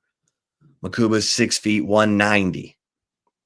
He needs to hit that because I think he's going to run really fast. I think he could run sub 4.4, which would really help him. And turn on the film. Even his freshman year at Clemson, when he's a freshman All-American and had crazy pass breakups, he he didn't have a ton of interceptions at Clemson. In fact, he had one. Part of that was because they moved him to nickel, where he supported the run. I mean, he's a good run defender. For his size, he hits. I mean, we know that. They reviewed 2 of his hits for targeting this year. He knows how to deliver a blow. And I think Andrew Makuba is being undervalued right now, because you look at some of these mock drafts, he's seen as a 3rd round guy, which 3rd round's not bad, but I think he's the best safety in the draft. Everyone loves Eamon Warry from South Carolina because he's 6'3", 227, and he could run sub 4.4, which that's what I mean, the measurables. Oh my God, he's 6'3", he's 227, he runs sub 4.4. Imagine what he could do. Okay, is he smart? Is he instinctive? Does he close on the ball? Does he see it before it happens? Does he take great angles? Does he run the alley like Andrew Makuba? Because Makuba, as good as, Michael Taft, 2nd team All-American, Jahdae Barron, Thorpe Award winner, Andrew Makuba made big plays in their biggest games. He had an interception in the first quarter against Georgia in Georgia territory that the Texas offense didn't do anything with. Of course, he had the interception that won the game, sealed the victory in double overtime against Arizona State in the Peach Bowl. But it's the little things too, like him going up to Jahdae Barron saying, hey, I don't like the energy right now. Get him hyped up before we go out here for this overtime, this second overtime. And he's got awareness. He's a great teammate. I don't know how he's going to interview. That's a big deal at the combine. NFL teams want to hear all the right things. He should do well, but I'm worried that if he comes in anything less than 6 feet or anything less than 190, that the NFL could go, he's a little undersized, Turn on the film. Because whoever gets Andrew Makuba is getting a walk-in starter. And he reminds me, he's not built the same as Brian Branch, but Makuba's just always in the right spot. And that's a guy I think is flying under the radar a little bit. I know he's seen as one of the top 4 safeties in the draft, but I think he could be the best safety in this draft. So I'm just watching to see the measurables, because, his agent's going to tell him what he needs to do and all that. But Makuba, that's a baller. And Texas has a lot of dudes I think are, I think Alfred Collins is his stock's going to go up, I think. Vernon Broughton's stock is going to go up at the combine. Cam Williams has a chance to improve his stock if he can, convince teams that, hey man, the penalty stuff is behind me. I'm ready to go. Tell him, make the case. He's got the physical, he's got the measurables, and a guy like Hayden Connor, what an opportunity for him to get there, show off what he can do. Versatile guy, can play tackle, can play guard, can play center. That stuff matters in the NFL. When you got to have versatility, guys who can step in and handle stuff. So it's going to be an exciting week for those guys, and that the weigh-ins and all that stuff is going to be telling. Everyone's going to overreact to hand size and stuff like that. But with Makuba, turn on the tape, because that dude is a playmaker. Yeah, when they have questions about Andrew Makuba being undersized, go ask Gunnar Stockton if that guy was undersized with the way that he got his dome rocked in the SEC championship game. Football player. That's what Andrew Makuba is. You know me, him being an Austinite, LBJ High School, he always have a special place in my heart, especially coming from Clemson and what he did in his 1 year at Texas. But like you said, Chip, the versatility. Like, I think it's going to be beneficial for him. The fact that he played a little bit of star and nickel for Dabo Swinney, and then he came to the safety spot for Steve Sarkisian and Pete Kwiatkowski and was excellent there. So if he has an open mind, kind of like what I feel John A. Barron is coming into this draft of, hey, it doesn't matter where you play me in the secondary, whatever you need, I'm about it. I'm good for it. I'm going to be productive for whatever team takes me, no matter what position they play me in. Like, that goes a long way. I think Andrew Makuba is one of those guys because he's just a flat-out football player. So whether he's a $193 and 5'10", like, that matters. But for Andrew Makuba, I don't think it's gonna matter. And I think he'll be able to fit in whatever 53-man roster that he gets selected by and be a force for the next 8 years or so. Like, he just has that in him. I'm a true believer in his abilities and just his will to be an excellent player, to be a Pro Bowl caliber guy. And he's proven that.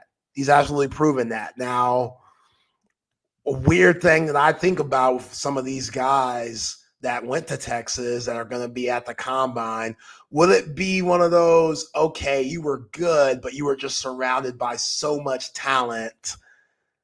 Like, of course you were good. Like, are you a system player? I hope none of these Texas players get that narrative about them, because that's very easy to do.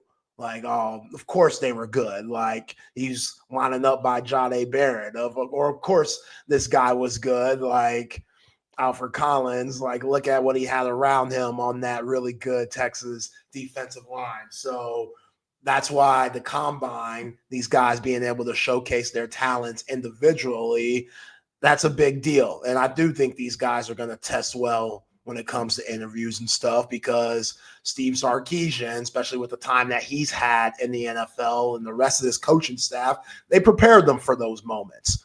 So they're going to be prepared to answer any question that these scouts and GMs throw at them, because when you come to Texas, that's what you're being prepared for. You're treated like a pro at the University of Texas. So when you move on to the National Football League, it ain't much of a difference. Like, you're going to be able to fit in real nicely because this is the same thing that you learned during your time at college. So that's very promising. I think that's going to be very helpful. Saw Gunnar Helm looking good. He was practicing with Diego Pavia last week, which I'm like, get yours, Gunnar, but I ain't trying to help Diego. Like, we got to see this fool come October. Like, Diego Pavia, talk about gamer. That dude, he ain't forget when the Horns came to Nashville and beat up on those Commodores and stuff. Like, he wants that get back. He wants that revenge. So, Gunnar Helm has to work out with somebody. And again, working out in Nashville, that's probably not too shabby either. But yeah, all these guys that are part of the draft process, hell, even the ones that didn't get invited, that we're going to see at Pro Day, like David Binda or Bill Norton, like, those dudes, they're going to turn some heads too. So I'm excited. I love the NFL draft. I love the process. I love these guys seeing their dreams come true. And we'll see if anybody does something like what we saw from Xavier Worthy last year and break records while doing it. Yeah. Yeah. It's interesting, that sub 6 feet for a safety it's just like an automatic price drop. So I hope that, Andrew Makuba gets, I hope he measures 6 feet so that the NFL idiots don't be like, because look at Quandre Diggs, who's 5'9", and went in the 6th round. He's still playing. Yeah. I mean, 10-year NFL career, Pro Bowl player. And that's what Makuba is all about. I think he's got it. And so, you know, I'm very interested. And as you mentioned, there are a bunch of guys for Texas who are going to have a chance to really improve their stock, including Quinn Ewers. You know, I'm trying to find out exactly what Quinn's going to do at the combine, but I think even if he just interviews, you know, I don't know. I think he's a good interview. I think he's a guy who, you know, comes across as a on the level, confident guy. He doesn't get flustered. He's a, you know, even keeled guy. And we know that that's an asset at the quarterback position. So, you know, I think Quinn should do every drill that he can because that arm, it's so pretty. I think the scouts need to see that live. You know, when he puts on the pads, that's where you could dissect them a little more and see the flaws. But this time, when you're throwing against Casper and you're letting it rip, and they can just see the beauty of that arm, and then that one scout says, man, we could do something with this. You know, hopefully that footwork has been cleaned up even more than what we saw during the season, during this off time that he's had between the last game against Ohio State to now, NFL Combine. But, yeah, I think Quinn could really show out in an environment like this. Like, I think he should do everything that he can. I don't think it's going to hurt him much. I think it can only improve Quinn Ewers. So, by the way, really good safeties that are under 6 foot: Mika Fitzpatrick, Antoine Winfield Jr., Budda Baker, Justin Reed. All those guys, solid. So it can be done. Bob Sanders was one of my favorite safeties of all time. He didn't have longevity in the NFL, which kind of like what these guys were saying, like, aha, because he was 5'9" and small. Like, okay, maybe you could say that. But some guys just have bad luck. Bob Sanders was a killer. A killer, boy. He was like 5'6". He could barely go on the roller coasters at the amusement park. That's how small he was. But, yo. 5'8". Yeah, 5'8". Okay. Bob Sanders was a killer, man. So 5'8", 206. I mean, he was a bowling ball. That's so yoked, man.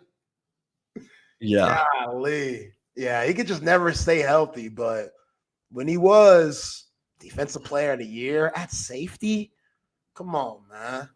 Come on, man.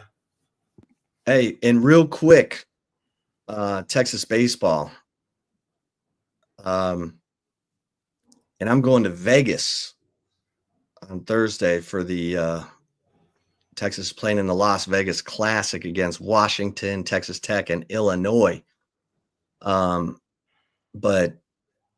Dylan Volantis, the freshman who wears number 99, look good. Like the Wild Thing. He looks good. And we talked about him as a freshman, 6'6", 212. I thought he was outstanding yesterday. He relieved the starter, Cade Bing, who looked much better. Yeah, he wasn't bad. After throwing it all over the place in that start against Oklahoma State a week ago, he settled down, pitched 4 1/3 innings, gave up 1 run on 2 hits, was solid, was throwing strikes. But Dylan Volantis pitched 4 2/3 innings, gave up 1 hit, no runs, 4 strikeouts, no walks. That's a freshman. And he's going to be really good. So keep that name in your programs. Circle that name in your programs. Freshman Dylan Volantis, number 99. Can't miss him. So many lefties, man. Oh, and those are what a luxury. Yeah, right. All right, let's get to the right call. Let's get it. Before that, though, shout out to some of our sponsors. Got to get these mentions done, like Leaf Landscape Supply. If you're looking for a full service and wholesale and retail plant nursery and landscape supplier, trust the best at Leaf Landscape Supply. 2 amazing locations here in the ATX. One up north off of Pond Springs Road, one down south off of Monterey Oaks and 290. Looking for large quantities of supplies to fulfill any landscaping job, trendy house plants, a collection of specialty plants and rare plants. They're your one-stop shop for everything you need. So look, some of y'all got really bland, just decoration, inside, outside, the patio. You got to up the ante on them. Leaf Landscape Supply will help you up the ante, and you get 10% off if you mention your boys at Texas Sports Unfiltered. You're going in, you're checking out, you're realizing that, man, what did Zay Collier say every day on TSU? Oh, yeah, all I got to do is mention them. Well, you do that, you get 10% off at Leaf Landscape Supply. Can't beat that. And Covert Bee Cave, Covert Automotive Dealership that have been doing it in the greater Austin area for over 100 years. And since the inception, the team at Covert, they have been committed to giving you a high quality selection of new or pre-owned vehicles. The service is absolutely outstanding. The satisfaction is absolutely terrific. Hell, my wife's over there right now because they wanted to touch something up with her brakes and stuff. That's an easy process. They're getting her in, they're getting her out, back on the road, and she is a happy camper. So if you want to be like us with the Buick Encore, they got more than Buick, though. GMC, Ram, Jeep, Dodge, Chrysler, and Cadillac. All 7 terrific brands to choose from. Go to covertbcave.com to see all the latest specials and inventory. Nobody beats a Covert deal. Not now, not ever. All right, Shep, man, this is a messy-ass story for the right call today. Did you see what our boy Steve Smith Sr. went through this weekend? See anything on that? Yeah. All right, well, if you did not know, for the folks that weren't on social media as much, Steve Smith Sr. has been wilding. So apparently, allegedly, Steve Smith Sr. has been putting this guy's wife through the mattress. A guy that is in Baltimore, lives in Baltimore, so this is his wife. His wife works for the Baltimore Ravens. Steve Smith Sr. played for the Baltimore Ravens. So apparently this guy saw messages of Steve Smith texting his wife insane things, just absolutely ridiculous things, X-rated to the 9. Like I can't even put up the screenshot of the messages. That's how bad they are. Like, I get it. We're Texas Sports Unfiltered. This is a lot even for us. You know what I'm saying? So the dude, sad, hurt, which again, Steve, you wrong, but all the energy should be to this guy's wife because she's wrong. They got a kid together, married still. Clearly, they're not in any type of open relationship or non-monogamy situation where it was okay for his wife to do this, because the dude's butthurt. And the dude completely exposed Steve Smith via X and social media. The funniest one was what he said on Facebook. He hacked into his wife's Facebook and was pretending to be her and was saying things like, hey, I am wrong for what I did to my husband. He hasn't done anything to me, but I've been going behind his back, sleeping with former wide receiver Steve Smith. And the way that they met, Steve Smith Sr. and the wife, C. Smith, she like works for the marching band. I want to say she's right. The director of the marching band. And Steve Smith Sr. was doing what's the thing? What's the thing where they do the I don't even know what it's called. The deducting, yes, for the marching band. and he was dressed up to the nine. Check this out. This was when this happened, or when Steve Smith was directing the marching band. Look at him. There you go. Looking clean, looking happy, wearing the get up, shining, feeling good about himself. And that was recent. That was this season. That was this season. And Steve Smith, this is why he's wrong, because he has a family, 4 kids and a wife. Completely embarrassed the whole fam this weekend.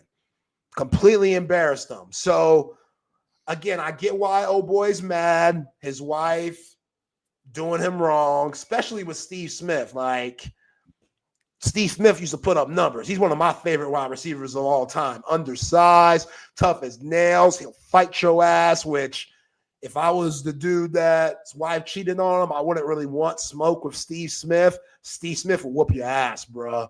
Like, I get it. You're hurting right now. You're exposing everybody. He's talking about leaving his wife and stuff. I get that, but don't put that energy towards Steve. He's just a former NFL player who was horny. Like, we've seen it before. We know how these NFL players get down. Current, former, we know how they get down. You know what I'm saying? So this, it's messy. It's real messy. Homegirl should be ashamed of herself. Like, the things that she said to Steve, like, you can't come back from that. Like, there's no therapy or counseling that can help you through this moment. You got to leave. You got to exit the situation.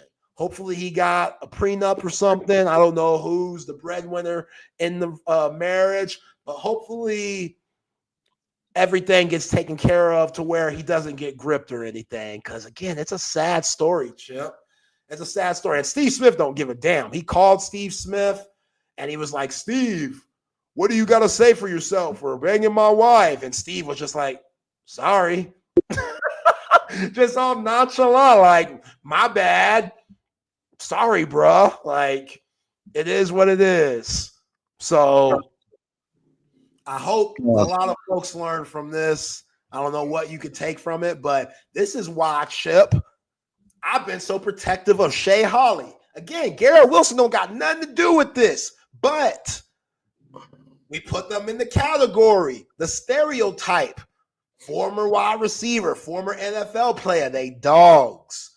Some of them are dogs. Not all of them. Some of these guys could be really wholesome Christian men that do right by their wives and their women that they're with. Don't cheat on nobody. Ain't trying to home wreck nothing. But some of them are like Steve Smith and don't give a damn. So that's why I've been so protective on Shea Holly, who's with Garrett Wilson. Garrett better not hurt that girl. We trying to win national championships, bro. #1 team in the nation right now. Don't mess that up because you out here trying to fight temptation. That's all I'm saying. So, well, yeah, I'm probably wilding here. I know I am. But Thursday Hilton at his finest today. Yo, all right. These guys dogs, man. Hey, I see the fellas. I want to bring in Patrick and Greg Swindell because I want to ask Greg about Dylan Volantis, 6'6" freshman. Dylan, what'd you think? I mean, left side, 6'6", keeps the ball down. I mean, it's can you hear me? Yeah, we got you. Can you hear me? Yes, sir. Yes, sir. Okay, yeah. I mean, you got to like it. What you see out of Volantis with the size and being from the left side, he really uses his height. He throws the ball downhill, really good angle, and that's obvious from he didn't walk anybody yesterday and got a lot of ground balls. So a good positive. The entire bullpen for the weekend was a positive, but Dylan Volantis opened some eyes. Yeah. What'd you think of Cade Bing, the starter? Well, he got over his nervousness that he had in Arlington. I mean, that was obvious. He was a little taken back from the size of the building. I'm sure. I mean, he pitched in big games, but not against a Big 12 team, Oklahoma State, and it caught up with him. And yesterday, you could see him. Yeah, Schloss said after. Got to be happy with that. Yeah, Schloss said after that game against Oklahoma State, he said, "I'm telling you, this guy throws strikes," but obviously the environment got to him a little bit, so he'll settle down. Hard to throw strikes when you're tight. Yeah, Yeah. yeah. Well, fellas, we'll get out of your way. Appreciate y'all. Thanks, Appreciate fellas. you, Chip. Hey, always a pleasure listening to y'all and following y'all there. Happy to be on with another week of Open Gym. Myself, Patrick Davis, joined right now. We say Open Gym because we bring in as many people as we can to welcome to the gym, and it's great to have back on the show the legendary lifetime Longhorn, Greg Swindell, one of the greatest players in Texas sports history, but Texas baseball history, to talk about Texas baseball through another weekend, their first weekend series here at home. We'll also talk a little bit about Texas basketball on the show today, as it is a big story going around. I know CDC's got a town hall on Wednesday, and I'm guessing this will come up in it. We'll also get a little bit into the scouting combine as that starts this week. Matt Galatzan will join the show a little bit later in the 5 o'clock hour, and we'll get into the Terry Joseph news as well. And continue talking about all the sports subjects happening in today's world. Remember, you can join the show on the chat line on Facebook, YouTube, Twitch, and X, as well as on the text line 512-222-9328. But let's not waste any time getting right to it and welcoming in Greg Swindell. Appreciate you coming back on the show, Greg. Yeah, happy to be here again, talking baseball, talking a little bit of everything. Exactly. Talk a little bit of everything, but especially get into Texas baseball. That we talked about a little last week about how quick this Texas baseball season is going to feel like it goes because you get into SEC play so quick. I did not realize they only have one more actual series before SEC play against Santa Clara, because next week you're in another tournament, and then Santa Clara, and then it's Mississippi State. You're already in it. Does that seem like it's a little fast, or is that just what Texas should get used to for SEC play, man? Yeah, I mean, it's they play tomorrow, obviously, against Incarnate Word, and then off to Vegas. They got to behave themselves out there in Vegas. You want to keep guys on the team all year.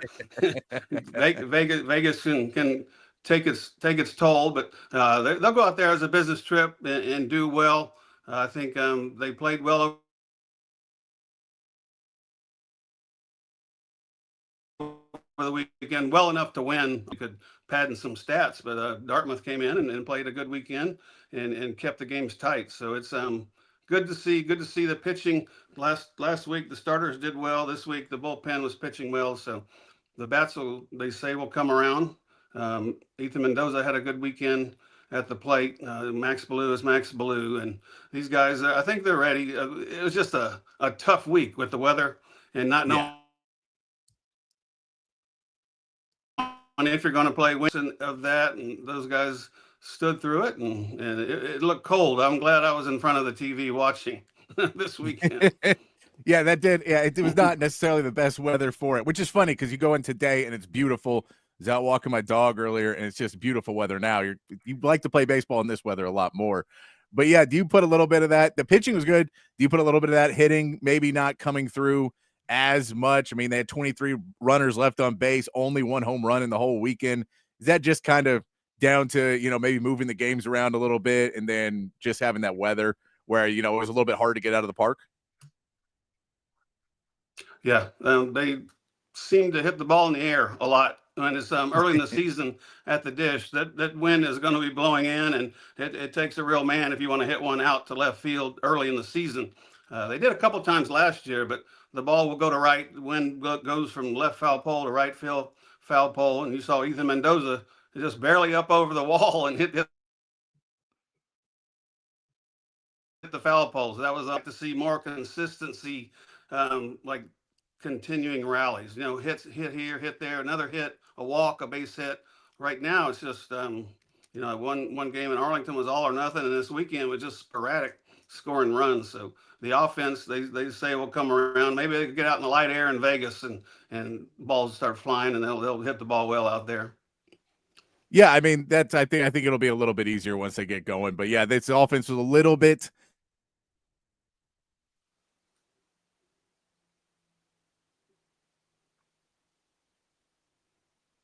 drop out a little bit there. My internet dropped there. But you got to see a little bit of the strikeouts were fixed up a little bit more there. We saw that issue get cleared up a little bit. It wasn't great, but they weren't necessarily just swinging at everything. So I think even though the hitting wasn't there, it wasn't, still 15 strikeouts, which would make you worry if they weren't hitting and striking out. So it seemed like it was just, maybe a little bit too many fly balls in the game. But yeah, as you said, the bats normally just come around a little bit more. We believe in, Max Ballou and Will Gasparino will get it going a little bit better than they had in this series. Kimball Schuessler had a pretty good game and did well in the first two, just didn't do as well in the third. But it was nice to see. What do you think about the lineup change, putting Max Ballou up there? It's a 2 spot. How much more do you think this is going to change in the opening couple of weeks as Schlossnagle tries to figure out that lineup? Yeah, I think you'll see him move the lineups around. That's what you try to do right now before conference play. You try to see who fits where. And when Jalen Flores isn't hitting much right now, so he's moved down the lineup, came back to the 3-hole. I think eventually you'll see Max Ballou in the 3-hole, Jalen Flores in the 2-hole, and Kimball Schuessler's a good hitter, but I'm still not sold on him being a leadoff hitter. He's never been a leadoff hitter, but he puts the ball.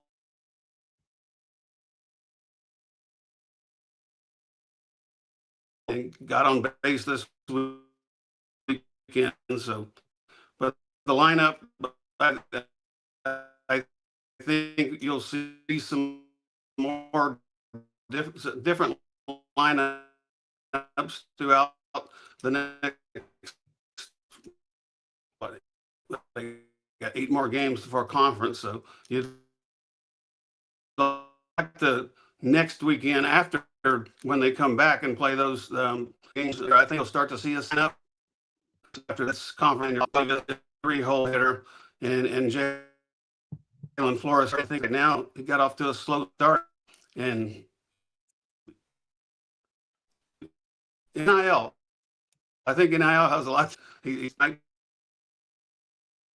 be, but he's trying. The guys will start to come, have other 10 or so.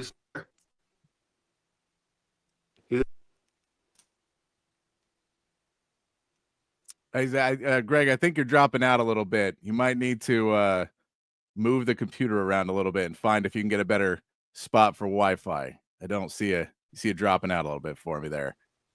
I missed some of that there at the end because dropping. Oh, there he goes. We'll see if we can get Greg back on. If he gets his internet figured out, we'll keep on moving along on that. If you've got any questions for Greg, he'll pop right back in here. I see him pop back in already. We'll get him back in here. Sorry, Wi-Fi. I feel like you're dropping in and out a little bit. So well, it is. We got this new AT&T fiber, and I need an extender out here. Is what I need. I see. Yeah, we get you set up. But yeah, you dropped out a little bit there at the end. If you want to repeat what you said at the end. What's that? If you want to repeat what you just said, you dropped out a little bit there at the end. Where was I headed with it? We talking about the end. Go ahead. NIL and that, I believe, is what you were saying at the end. Oh, Jalen Flores, I think. I mean, he got a good deal, and I think he's pressing. I mean, that's what a lot of people do when you're trying to perform up to what you're getting, and he just needs to relax. I guess you can say the money's in the bank. So just relax and be himself. It's a big year for him. It's a lot, he didn't sign. He came back. So for him to get off to a slow start, just pressing. But he's a leader of this team, a captain of this team. And after 8 more days, he'll come around. He just needs to hit the ball a little bit and get on base. That's what he did last year. He had home runs and hit for average. And when you start slow, that can get to your head a little bit. So he needs to have a good week and a good weekend.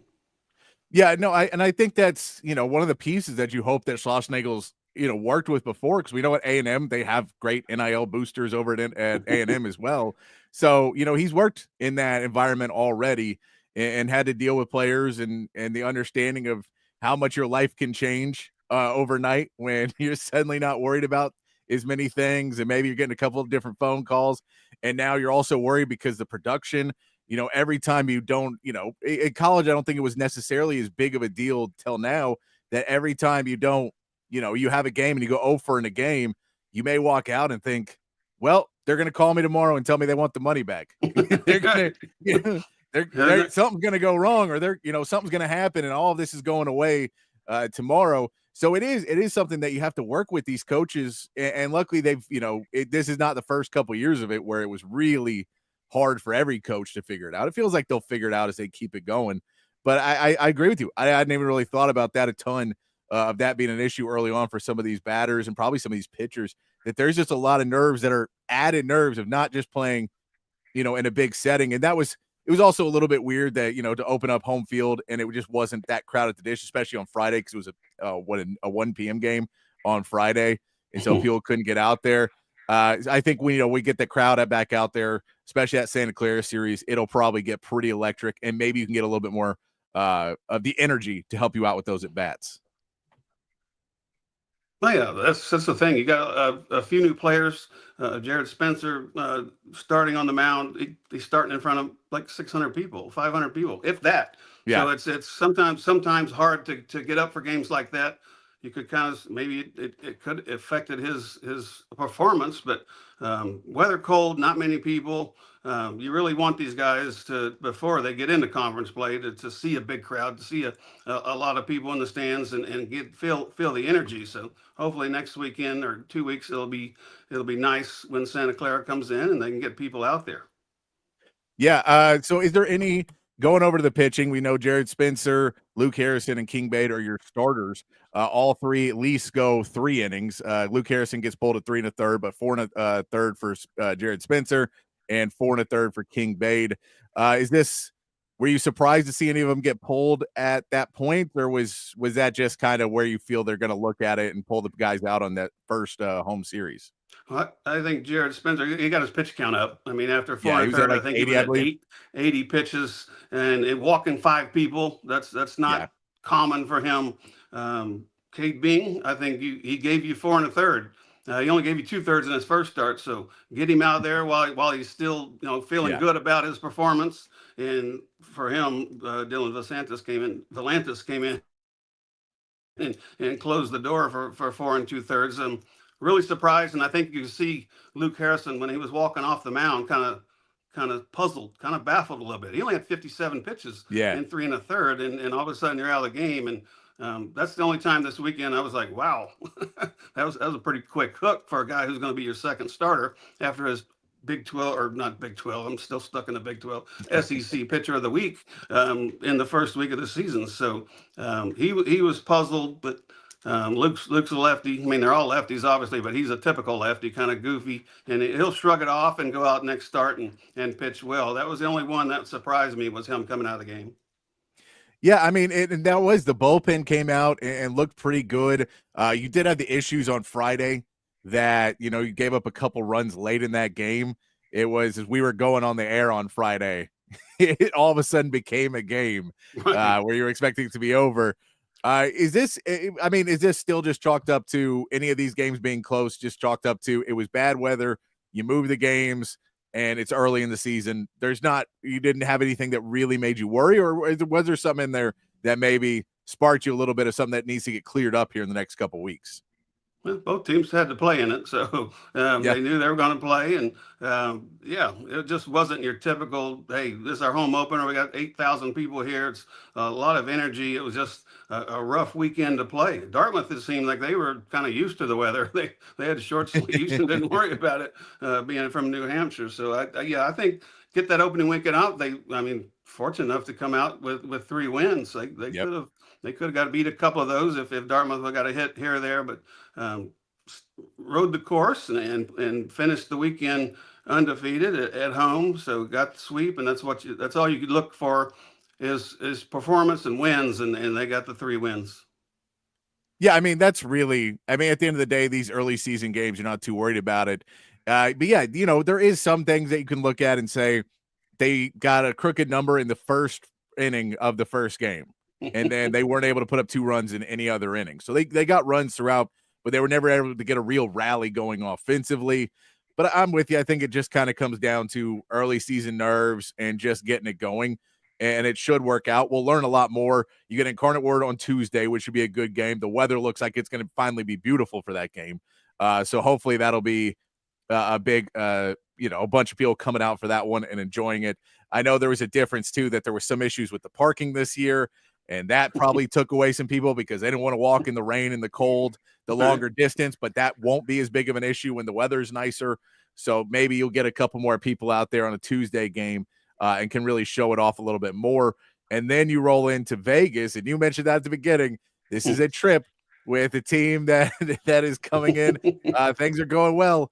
What do you have to tell your team? Is this, I mean, how do you kind of work it of, I want you guys to be loose and have fun, but also if you get out of my sight for more than 5 minutes, I'm going to be a little worried. You might not check curfew very much during the year, but this is the one where you might need to check curfew. I'm not saying that they're going to go out and do crazy things, but it's right. It's there. I mean, and fortunate for where the stadium isn't downtown. It isn't on the strip. So they're a little bit further out, but there are going to be casinos. There's going to be,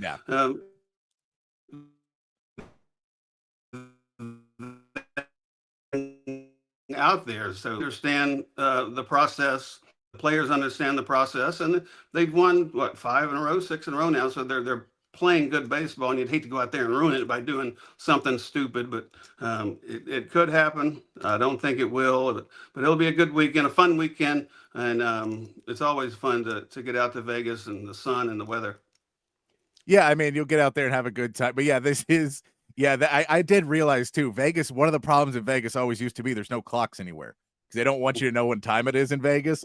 That is no longer a problem with cell phones, I guess. You're okay now that you can keep time. But yeah, it used to be back in the day, you just get screwed because you walk back into your room and it'd be 4 a.m. and you didn't know, it felt like 3 hours. I didn't know I was down there for 7.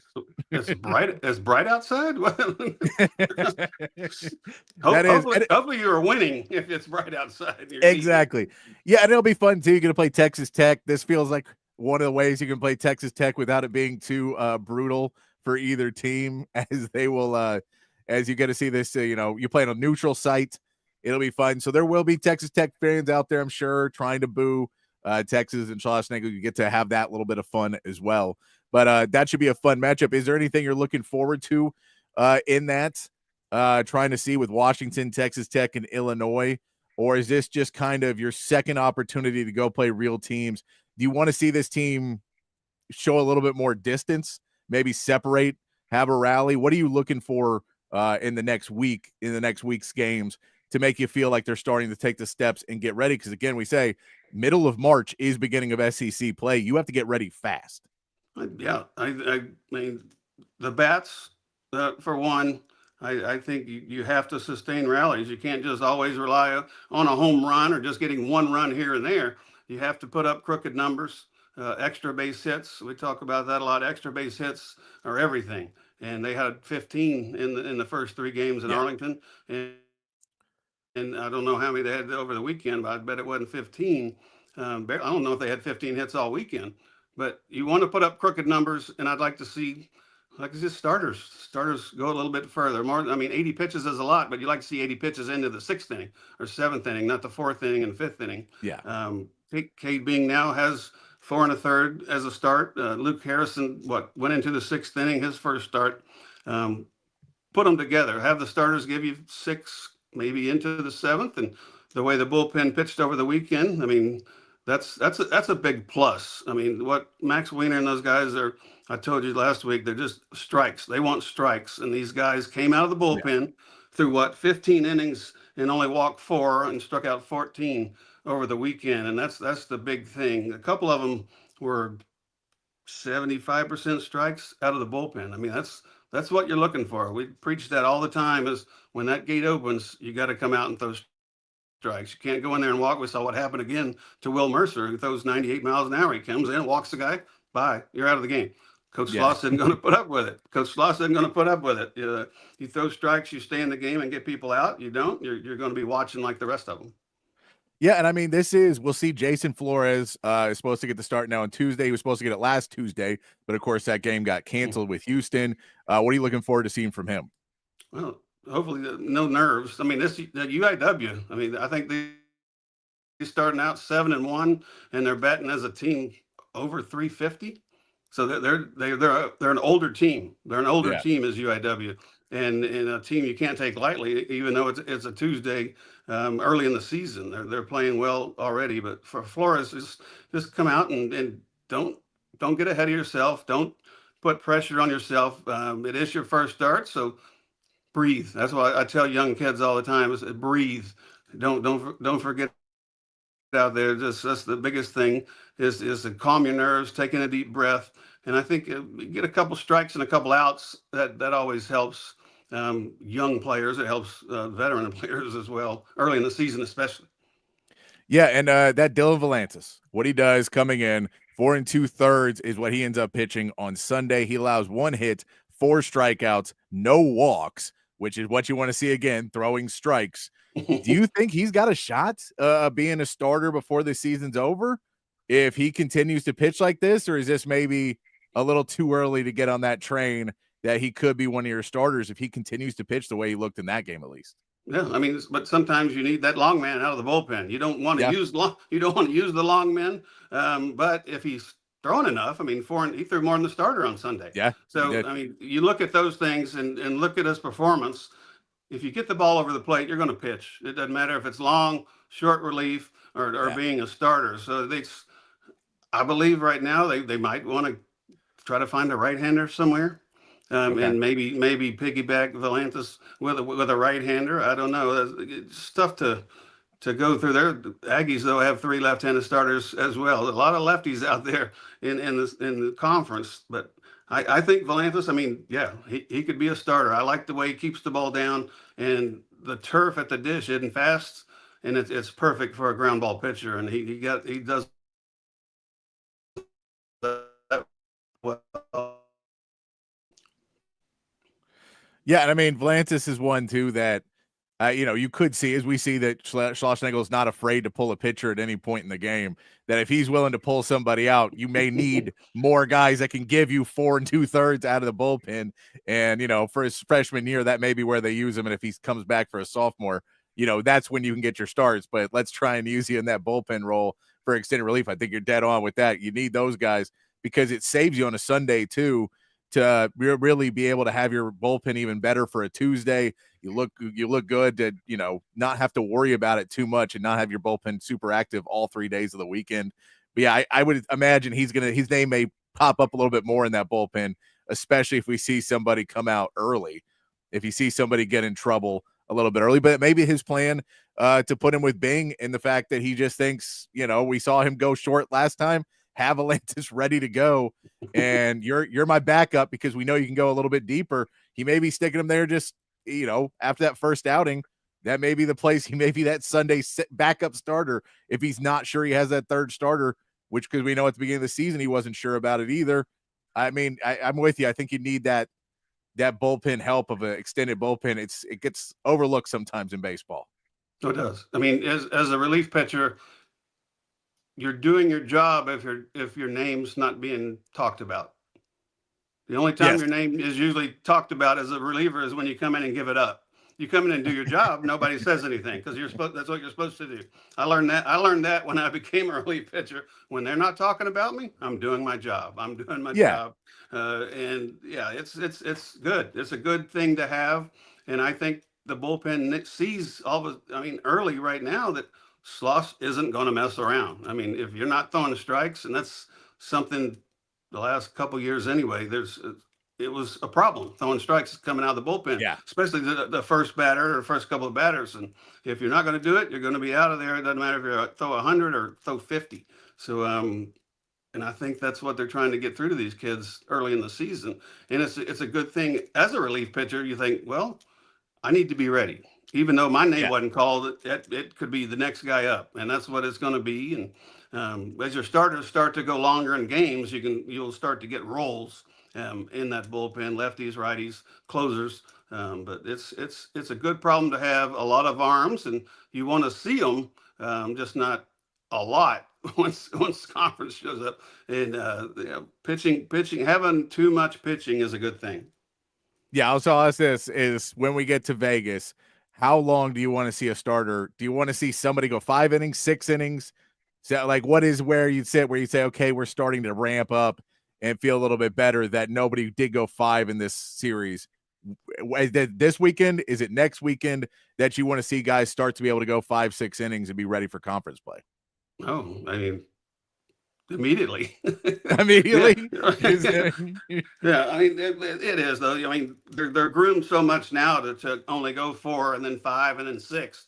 And then by the middle of conference, they don't know how to go 7, 8, or 9. Yeah. Because they haven't thrown that much. And I would like to see it very quickly. I mean, you saw Luke Harrison go into the 6th inning, his first start. So did Spencer went in, I think the 6th inning or later. So these guys they can do it now. It's just a matter, you can't walk 5, you can't give up 9 runs. Yeah. And I think they have the ability to do that. But I think this weekend you'll probably see Friday and Saturday go 6. I honestly believe that. And then next week, as you get closer to the conference play, maybe cut them back in pitch count anyway. I mean, just because they have 50 pitches in 6 innings,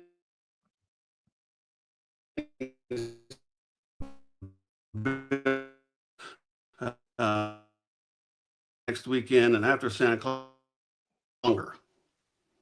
Yeah, it's going to be tough as we get going to make sure you got everything going. But this team doesn't look, you've been able to now pull out the wins you've needed to pull. You missed that game, of course, on Tuesday, but you win in Arlington, you win that series, and then you're able to sweep here. So even though you haven't been playing great baseball, you've been winning, which is really nice to see, because I think there was points last year where you saw where they played decent baseball and lost games because something just went awry. So turning that around is one of those small pieces in building a competitive team in any sport when those close games start to go in your favor. So it's nice to see that for this Texas team.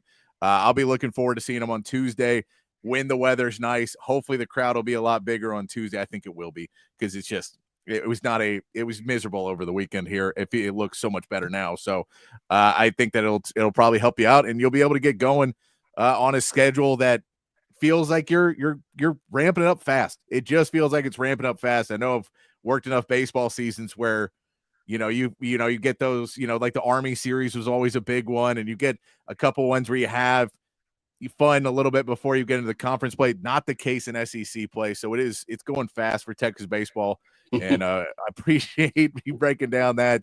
Do you have any other parts that you've looked at for this Texas baseball team and have stood out to you so far, of something that's a positive, a negative, or just that really made an impact in the first 2 weekends? I mean, the bullpen, that's always a big thing. Yeah. Being a starting pitcher and a bullpen guy, if those guys can continue to throw well coming through that gate, it could be a good year for the pitching staff. Tommy Farmer, I really like this kid. He's athletic.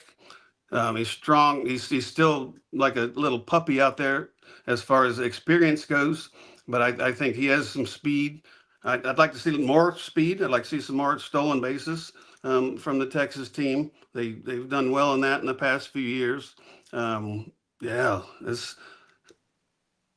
the young Max Blue, what more can you say about that guy? He just continues to hit, and balls are finding holes for him. The power will come for this team, but that's the biggest thing for me is just continue to be consistent, continue to throw strikes, and get the younger players comfortable. Even though some of them are new to the team, they still need to be comfortable in their surroundings, and I think they're going to be able to do that. There you go. All right. Well, let's talk a little bit more about a different subject on the 40 acres that is not as fun to talk about. Texas baseball going the right direction. Texas basketball not going the right direction. They drop a game to the South Carolina, who had not won a game yet in SEC play. They drop it 84-69. They were never really in the game. It's not even that they lost. It's that they got a bad start and then played bad in the middle and then finished poorly, which is not what you want to see in a basketball game. Once again, Trey Johnson does all right. He gets 29 points, but he's not that active on other pieces of the game, only 3 rebounds. And then nobody else in double figures for Texas. Once again, it is Trey Johnson and nobody else. He can't do everything. No, and it is now gotten to the DEFCON 1 of there's always been people looking at Rodney Terry saying he's not ready for this job. I've been a defender because I think he is a really good coach, but it appears right now that it's going the wrong direction. And what's funny is I was watching a thing right before the show. Rick Barnes was on Dan Le Batard. And Rick Barnes asked him, who do you pick between TJ Ford and Kevin Durant? And basically he went through the fact that TJ Ford helped him with Kevin Durant because he had to learn how to coach a star player and how to coach somebody and help them be what they can be. And it feels like Trey Johnson is too big of a name for Rodney Terry right now. And where he is trying to give Trey Johnson an ultimate green light, and it is at a detriment for the rest of the team. And so there is no real identity. There's nothing working around him. And one of those guys gets hot, they can win games. But Trey Johnson's still doing his thing. You're letting him go off, but nothing else is working. And so you're relying so heavily on Trey Johnson that it really hamstrings you in every other part of your game. Other guys don't feel like they're being used. Jordan Pope played 12 minutes in that game. I mean, everything about it just seems like it's not working in a way you want, and not just down to the players not playing, which is part of it, but this comes down to strategy and coaching and getting your players up, and it's a bad look for Texas basketball, and it's a bad look for Rodney Terry. Where are you right now, Zeke, on this Texas basketball team? And as much as I am a fan of Rodney Terry, you know that the leash was going to be short anyway, and it feels like you just lost a lot of it on Saturday in that South Carolina game. Yeah, and we talked last week. They had a week to prepare. Yeah, had a week to prepare, and then they go out and lay an egg. 29% in the first half is what they shot. That's not going to win many games, and you're going to be fighting from behind the entire game. Trey Johnson he can take over a game, but you have to have four other guys out there on the court doing their part. And it takes away the team process. And when one guy's doing something, the other guys might be trying too hard, but I don't know. I mean, it's a tough situation because he is such a great player. And you talked about TJ and Durant; those guys were in a league of their own when they were at Texas and have their numbers in the rafters. So you have to have everyone pulling their weight, and sometimes. I mean, a coach can only do so much. He can't go out there and shoot the ball. He can go out there and defend. You can yell and scream and talk to these guys, but ultimately it's up to the players. And I've said it a lot. When your manager gets fired, it's not because he wasn't a bad manager. It's because the team wasn't playing up to what they're able of doing. You don't want to blame it on 18, 19, 20-year-old kids, but they're coming to the University of Texas. They're earning scholarships and just not pulling their weight. Trey Johnson is, if he has one or two help him occasionally, which they're going to need to make the tournament at the end of the season. So I think if they do not make the tournament, I mean, I think there has to be a change. Yeah, I mean that's right now. You're at the point. You know, the line has always been 20 wins, or it's 16 right now. You have 4 games left. It does not feel like this is a team who's going to go 4-0 in the last 4 games. You got to go to Arkansas on Wednesday, a team that beat you before, a team, you know, it's Coach Cal, so they're going to be well coached. They have a lot of talent on that team. They haven't played great basketball, but neither have you. And so now it falls into how much of a faking was that Kentucky game because you had the 2 of their 3 best players hurt, that it really wasn't what you thought it was. You wanted to see Tremont Mark come back out. You felt in that game, maybe this was Tremont Mark being able to get going again. And he again goes 2 for 9. He only gets 7 points. And then the whole, you know, they looked like they were finally figuring out how to guard without fouling. And they were starting to figure out the SEC officials. And South Carolina abused them in fouls. They shot 45 free throws in the game, South Carolina. 45 free throws. That is an insane amount of free throws to shoot in a game. And it wasn't even Murray Boyles, was getting what he wanted, which, I mean, you should not. I get, look, he's an NBA talent. He'll go in the first round most likely. He's a little undersized, but he's really good at his body. But they just had no answer for him, even though it's, you know, just go out and double team at points. They're not a great shooting team, and they didn't seem to have that. It just felt like they were unprepared for a game they had a week to prepare for, that they did still look right past it. And I just don't know what to say at this point of the season, that this isn't what we saw last year. It's not what we saw 2 years ago from this team. And it feels like there's just something that's different about this team. And it's Trey Johnson. And that's not a fault on him. You can't say the 18-year-old kid comes in and he's supposed to know how to run this. But it just feels like, he was kind of given the key to the car and they didn't tell him how to drive first. And so he knows how to play basketball, but he doesn't know how to make sure everyone else is involved. They're not setting screens for anyone but Trey Johnson. So Tremont Mark, Jordan Pope, all these other guys who used to be focal points of their offense are now literally just scrounging for offensive rebounds and open shots, but there's nothing happening for them. Everything revolves around Trey Johnson, which is fine, except Trey Johnson doesn't need all of that. Trey Johnson, you want to do it for him some, but really great players, you can maybe give some to other pieces. We see this with the Golden State Warriors, that the Warriors run too many plays for Steph Curry, and if they don't have other players on the roster who can go take care of things, it kind of kills them because everyone else just gets out of the game. And so now they have Jimmy Butler. They're playing much better. But if you don't have that, and for Texas, you have to realize Tremont Mark isn't that player. Or Arthur Kaluma is not that player. Jordan Pope's not that player who can just walk out there and take over a game without anything. But Trey Johnson probably is. So we need to actually run some plays for some other guys and get Trey Johnson going, making them trying to focus on Tremont Mark, focus on Kaluma, and then get Trey Johnson open. That way, it feels like it's easier than beating your head against a wall, but this is what they've been doing all season.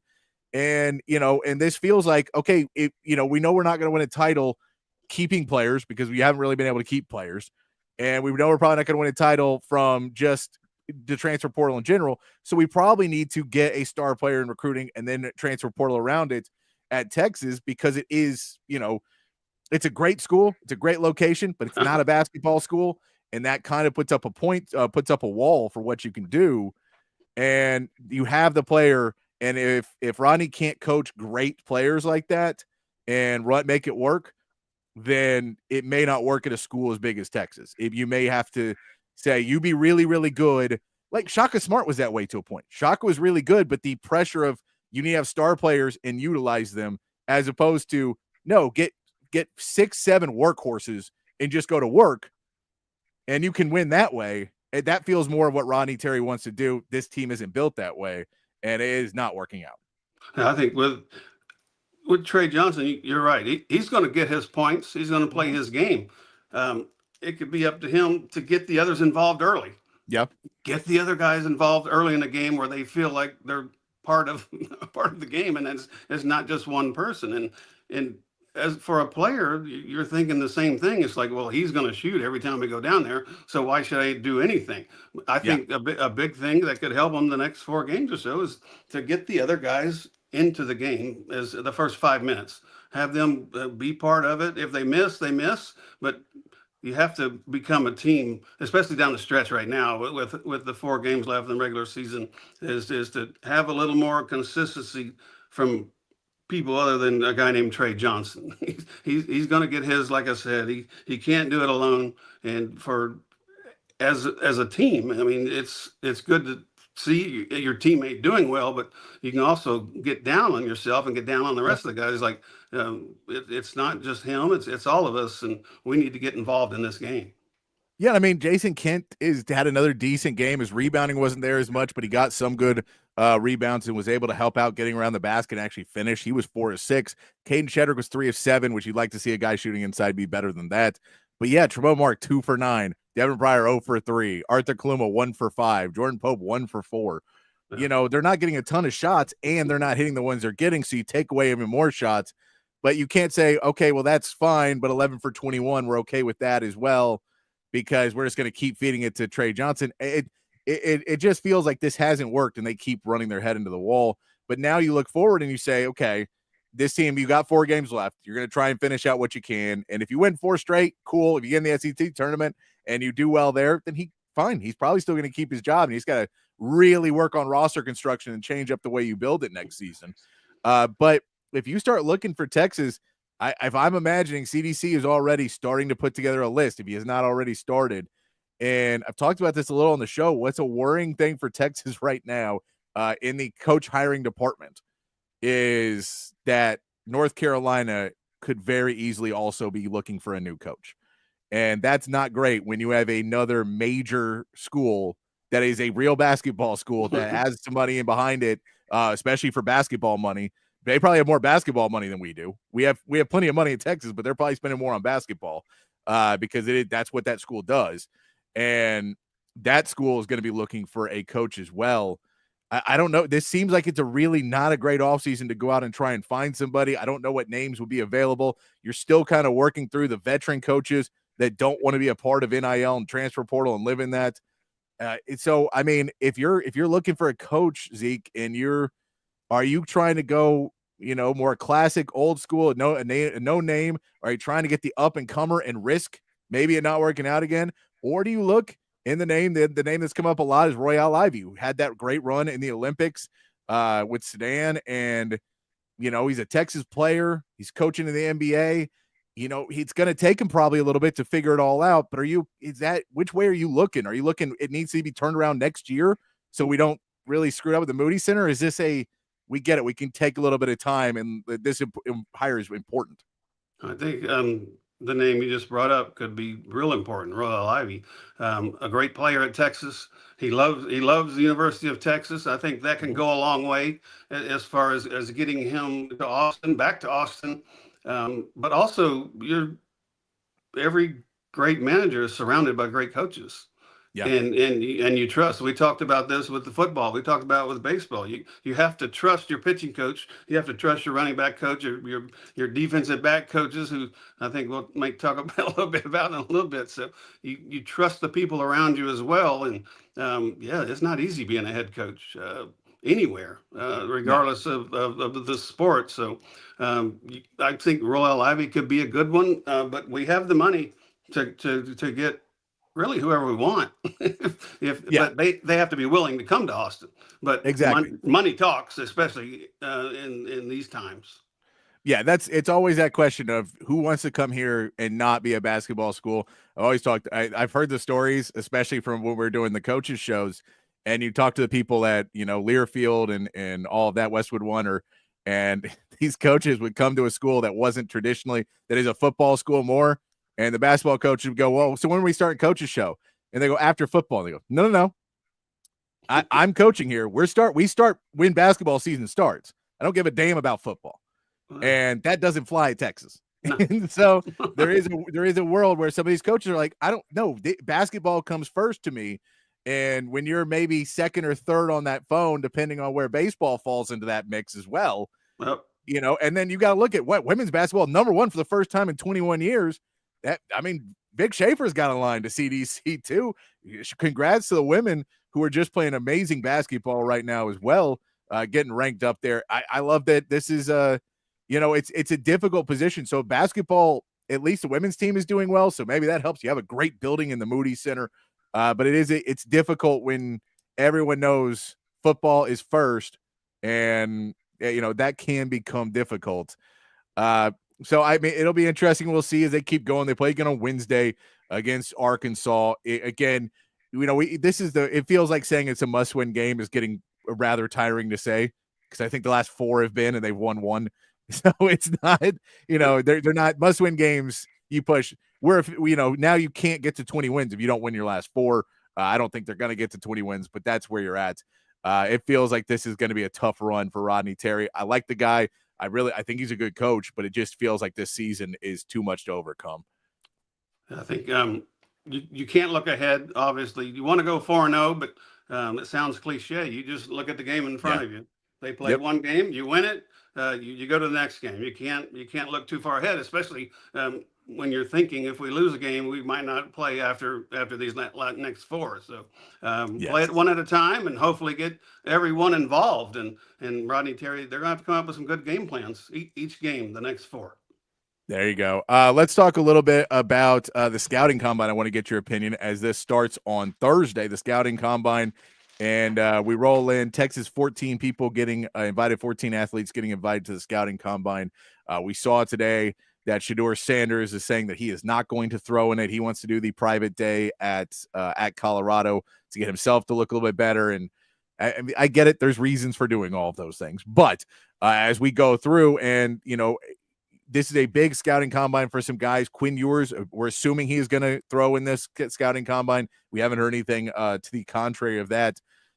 What is your advice as someone who's been through, and not the same process, but you were the number 2 pick in the draft. Like, you went through that process of talking to teams and getting through, getting ready for the draft and getting ready to get picked by a team in the pros. What is your advice to it? And what's the process for an athlete as they go in trying to get ready for this combine, where it is just really weird public job interview? Well, fortunately, back in the day, all we had was the newspaper. Right. Exactly. and radio and TV. I mean, we didn't have what we're talking through right now. We didn't have access to anything at any time. And so it wasn't hard back in the day, because you waited for a scout to call you or talk to you, and you gave the right answers, or you let your ability on the field. I kept playing all the way up until the draft. I mean, a week before the draft, I was still pitching for the Waco Pirates and the Liberal BJs. So I was trying to stay in shape as much as I could. Nowadays, these guys, I mean, they have to take physicals, they have to take MRIs, medical exams, they have to answer questions. I mean, tough questions about the game and about everything. You go to the combine, you have to be ready physically and mentally. And I think a lot of it, they understand every one of these guys have shown what they can do on the field. They want to get them one-on-one and see where they are in their mental capacity. So, I mean, some of them might not be able to put 2 sentences together, but they can really play football. So yeah. It's some things that you look at, and going back to the Sanders thing, I'm so over that guy. So he wants to do everything and to show us watch and do these things, but when it comes down to really actually doing stuff in front of scouts, in front of people, in front of the nation on the network, he doesn't want to do it. I don't think. I don't know. I'm not a Cowboy fan, and I don't want him to go to the Cowboys. That's how much I don't know. It's just. No, I got you. But this also, what was the difference between when you were going through the process and you said you were still playing and going up to it? I know my buddy Mike Harge, who I used to do his show, he talked about that he wasn't even expecting a phone call, and then he gets a call that he got drafted, and that was you just got a phone call. Hey, you're on this team, as opposed to now where you're watching, and it's a big event. How much did it change from that to when you went back and were coaching at Texas, and part of it and trying to get guys ready for that next level? It is. I mean, you just continue to just talk the mental part of the game. There's really in baseball, there's not much to it. I mean, you go out there and perform and do your thing, and scouts will talk to you. I had people asking me questions, scouts asking me questions about players. So you just kind of just carry that over to them. Again, let them know the process I went through, which is totally different. But we had some good players back in the day. But baseball, you just go out and play. There's really not much. You don't. They have scout days in the fall, but they don't have them in the spring. So the guys just continue to do their thing, and baseball is totally different than this football. I mean, it's televised for 4 days, and every part about it. It's got to be tough on those guys, and especially the mental part of it. Like I said, the physical part of it, they're going to be fine and be okay. I think a lot of it is the school side of it, the talking, answering the questions. Did I answer that right? I was never good at answering questions. That's why I didn't go to school for 4 years. So I wanted to get out of here. But it's a tough situation. And it's funny because I don't know if there's a clear-cut number 1 out there right now in the draft. No, and Abdul Carter, who is thought of probably going to be the number 1, or he could be the number 1. He's not going to be able to perform at the draft because he had surgery. And so he's gonna have to wait till his pro day, which that one makes a little bit more sense when you're like, I'm not 100%. I don't want to go out there and that be the story, and that's what's on film. But yeah, and it's crazy when you think about the guys that have to go out there and then they're doing, maybe drills that they never really did or haven't done since high school. And, you're doing running and jumping and things that you do somewhat, but you're now, okay, this 40 time really, really matters. It's not like you're doing it just in practice and nobody knows what that time is. And with the advanced analytics now, and we know what a guy can do in full pads with a ball in game time. We know what his speed is. Right. We still run the 40 because it's fun to watch on television. So it's an interesting world of the scouting combine. I'll still watch it. I'll still have it on during the day and you just put it on and see what's happening. But yeah, it's an interesting one because there's not a ton you really get out of it more than the measuring, which is also an interesting part when someone who was 5'10" for the last 3 years is 5'8". That's always interesting. And seeing the weight on some of these big guys. We know Tavondre Sweat didn't go down as much as people thought he was. So we'll see if they use that method again with some of their big guys and keep them bigger. I'll be interested to see. Is there anybody particular for Texas you're watching? Is it Quinn or is it the receivers? Anybody you're looking out for the most? No, those guys are athletes. I mean, they're athletic. I wrote down Kelvin Banks and Baron Sorrell. I mean, those two guys. I think Baron went to the Senior Bowl and made a name for himself. We knew how good he was in Austin, but he went up there and made a name for himself. And so I think he's one of those guys who's going to go into this combine and could see himself inching up on which would be nice because he's dropped so much in so many people's mock draft that 2 years ago or a year ago he was the consensus number 1 overall pick, and then Will Campbell from LSU is in that question. And now some people have him drop into the 20s. Like, he's not going to drop to the 20s. Stop listening to that nonsense. He's really, really good, and someone's going to get a great player. We know we're let you go at 5:00, but I do want to get into the Texas football talk about Terry Joseph too, because we talked about it a little bit last week. And Blake Gideon leaving. Now you lose Terry Joseph. You've replaced Mark Orphy, but you gave him the new title and everything. It did not pan out that he decided, after the Saints get their defensive coordinator hired in Brandon Staley, and they're securing their staff now, that he ends up going there. Happy for Terry Joseph. This is one of the most interesting pieces for me in football because I've gotten a lot of text and things, people worried about this. And I'm like, were you the ones texting last year that we should fire the entire defensive staff? So I want to go back in our text one year and see if you were. And so the same guy that should have been fired a year ago is now a detriment. This is unfortunately what you get when you have really good teams. You get attrition, and coaches are going to leave. Nick Saban dealt with it a ton at Alabama, and that's how we got our head coach, was from Nick Saban losing guys. For this one, I know it sucks because you're losing continuity, but what's your take on Terry Joseph now leaving? After Texas had announced the new staff, it felt like they felt pretty comfortable that they were going to have everybody, and having to go back again and maybe rework what you're going to do with Orphy and rework what you're going to do in that secondary room. Yeah, I think it's a testament. Like Nick Saban and Sark, they're like proud papas when things like this happen. You don't want to lose them. You don't want to lose your coaches, but for some reason they're getting hired by other places and professional teams and other schools. So you're doing your job, picking the right people to come to Texas. So I have no doubts that Sark will go out and find the right people. And for Terry Joseph, he's going home. He's from New Orleans, so he's headed back home. And players can take what they learned from Terry Joseph, from Blake Gideon, and use that in the future. And who knows what the next coach will teach them. I think the next coach that comes in is going to notice these guys have been pretty good. I mean, they're known as DBU, so we need to hire the right coach for these players. And I don't think you'll see a change on the field, but you can always learn from other coaches. I've had many coaches throughout my career that you learn one thing from this coach, how to finagle the baseball from this coach, the mental part of it from this guy. So take what you've learned, carry that on, and coaches learn from players as well. So it's going to be a weird situation, but I think it's congratulations to those guys, and Sark will find the right people. He's turned it around. I mean, he's turned the trajectory of Texas football around, and there's no turning back. So you got to bring in the right people.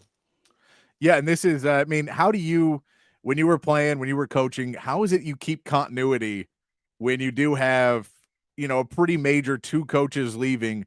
How do you keep that continuity if you're the other coaches, if you're Sark, if you're the players? How do you keep that continuity? And how much is it relying on the players really trying to take over, and you get your veterans and Gilbo and Taff and then Muhammad to a point to really make sure this works? And how much is it on PK and Nansen to make sure that this transition keeps you in the right place and keep that continuity of what you were building? I think as a coach, you have to listen to your players, just like players want to listen to their coach.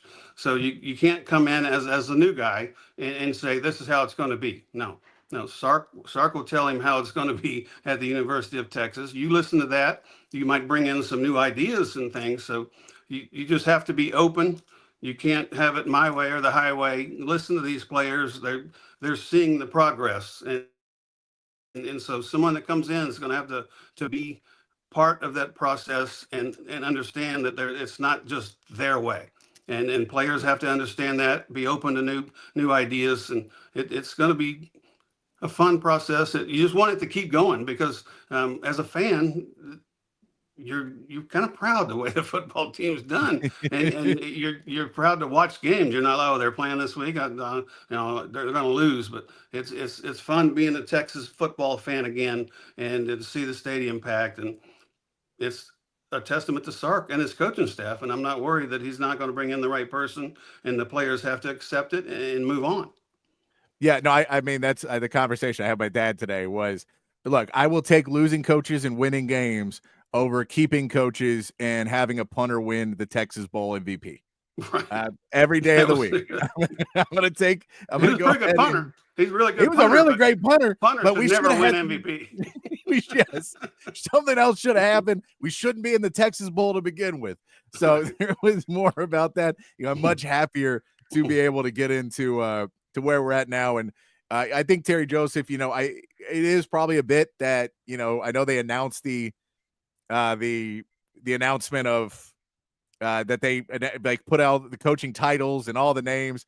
So it felt like they thought they were done with it. It sucks that this is going to happen.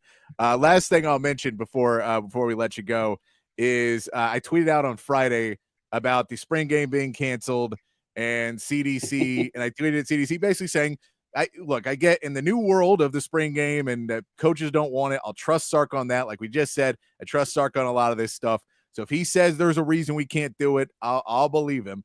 But then it was like, it sucks because all these fans who don't have the money to go to games and spend $1,000 or whatever it is to take your family to a game, that they may not have that extra income right now. You take away that fun event. CDC responded saying there's something happening. I would assume it's going to get announced here in the next couple of days because he is doing a town hall on Wednesday. So I would assume it'd be announced by Wednesday. Maybe it will, maybe it won't. But he said there's news for us coming. What would you like to see if there's still something happening? If that's to kind of replace that spring game, is it just scrimmages, drills, maybe working with kids? Is it an alumni game like baseball does? What is it that you like that would be fun to watch and to replace the spring game? Well, you got to have a scrimmage. You got to show your players. The fans are going to go in September, August, September, and not really know who's yeah. I mean, and it's like you got a roster in front of you. Okay, who's this? Who's this? You want to see them. You want to see them perform a little bit. You don't have to go all out and hit them as hard as you can every time, but put something on the field and let the fans see what it is, and let the fans come down on the field and after the game and their scrimmage and run around and have the kids out there. But I think it's always good to let the people see your product instead of being surprised. And I don't buy we played through January. Well, no, I mean, come on, you've had rest. You're going to have spring practice. But something needs to be put on the field, in my opinion, just to let the people see the team. Yeah, I know that the immediate effect of all the agents of players being outraged told you a little bit more of why they don't want to do a spring game, because apparently it is a big renegotiating block that if someone catches 4 passes in a spring game, they deserve more NIL. So that's apparently one of the big factors of why these schools don't want to do it, is because they're already annoyed with these agents and players asking for more money. And the spring game, they're like, it's a scrimmage. Why do you guys think that you deserve more money for this? But apparently that's one of the bigger issues that a lot of these teams are dealing with, not doing it. I wish we could still have it, but it's not going to happen. So now it's trying to figure out what's next. Zeke, I appreciate you hanging out with us again here on Texas Sports Unfiltered and Open Gym. It's always fun to do it. We'll keep checking in with you, I'm sure, throughout the baseball season and getting the updates. We go to Vegas this weekend. So, yeah, hopefully next time we talk, we won't be talking about any arrests or any bad news from Las Vegas. Hopefully we'll say they're good old church boys, and everybody got to the room and got some good sleep up there. Anything else you want to hit before we get out of here? Well, the men's swimming and diving. How about that? Men's and women's swimming and diving. I mean, all they do is win every year, right? Yes. Swimming, men's 46 straight, 46 in 3 different conferences. The women's softball #1. We've had 6 #1 teams throughout the 2024-25 school year so far that have been ranked #1. And so the program's headed in the right direction. You're happy. You're always happy to be a Longhorn, but now you're really happy because the sporting teams all around are doing well. Yeah, no, that's a big shout out to everybody who's doing well at Texas and making it that much more of a destination where it is, the cross contamination of winning at Texas. You just get it everywhere.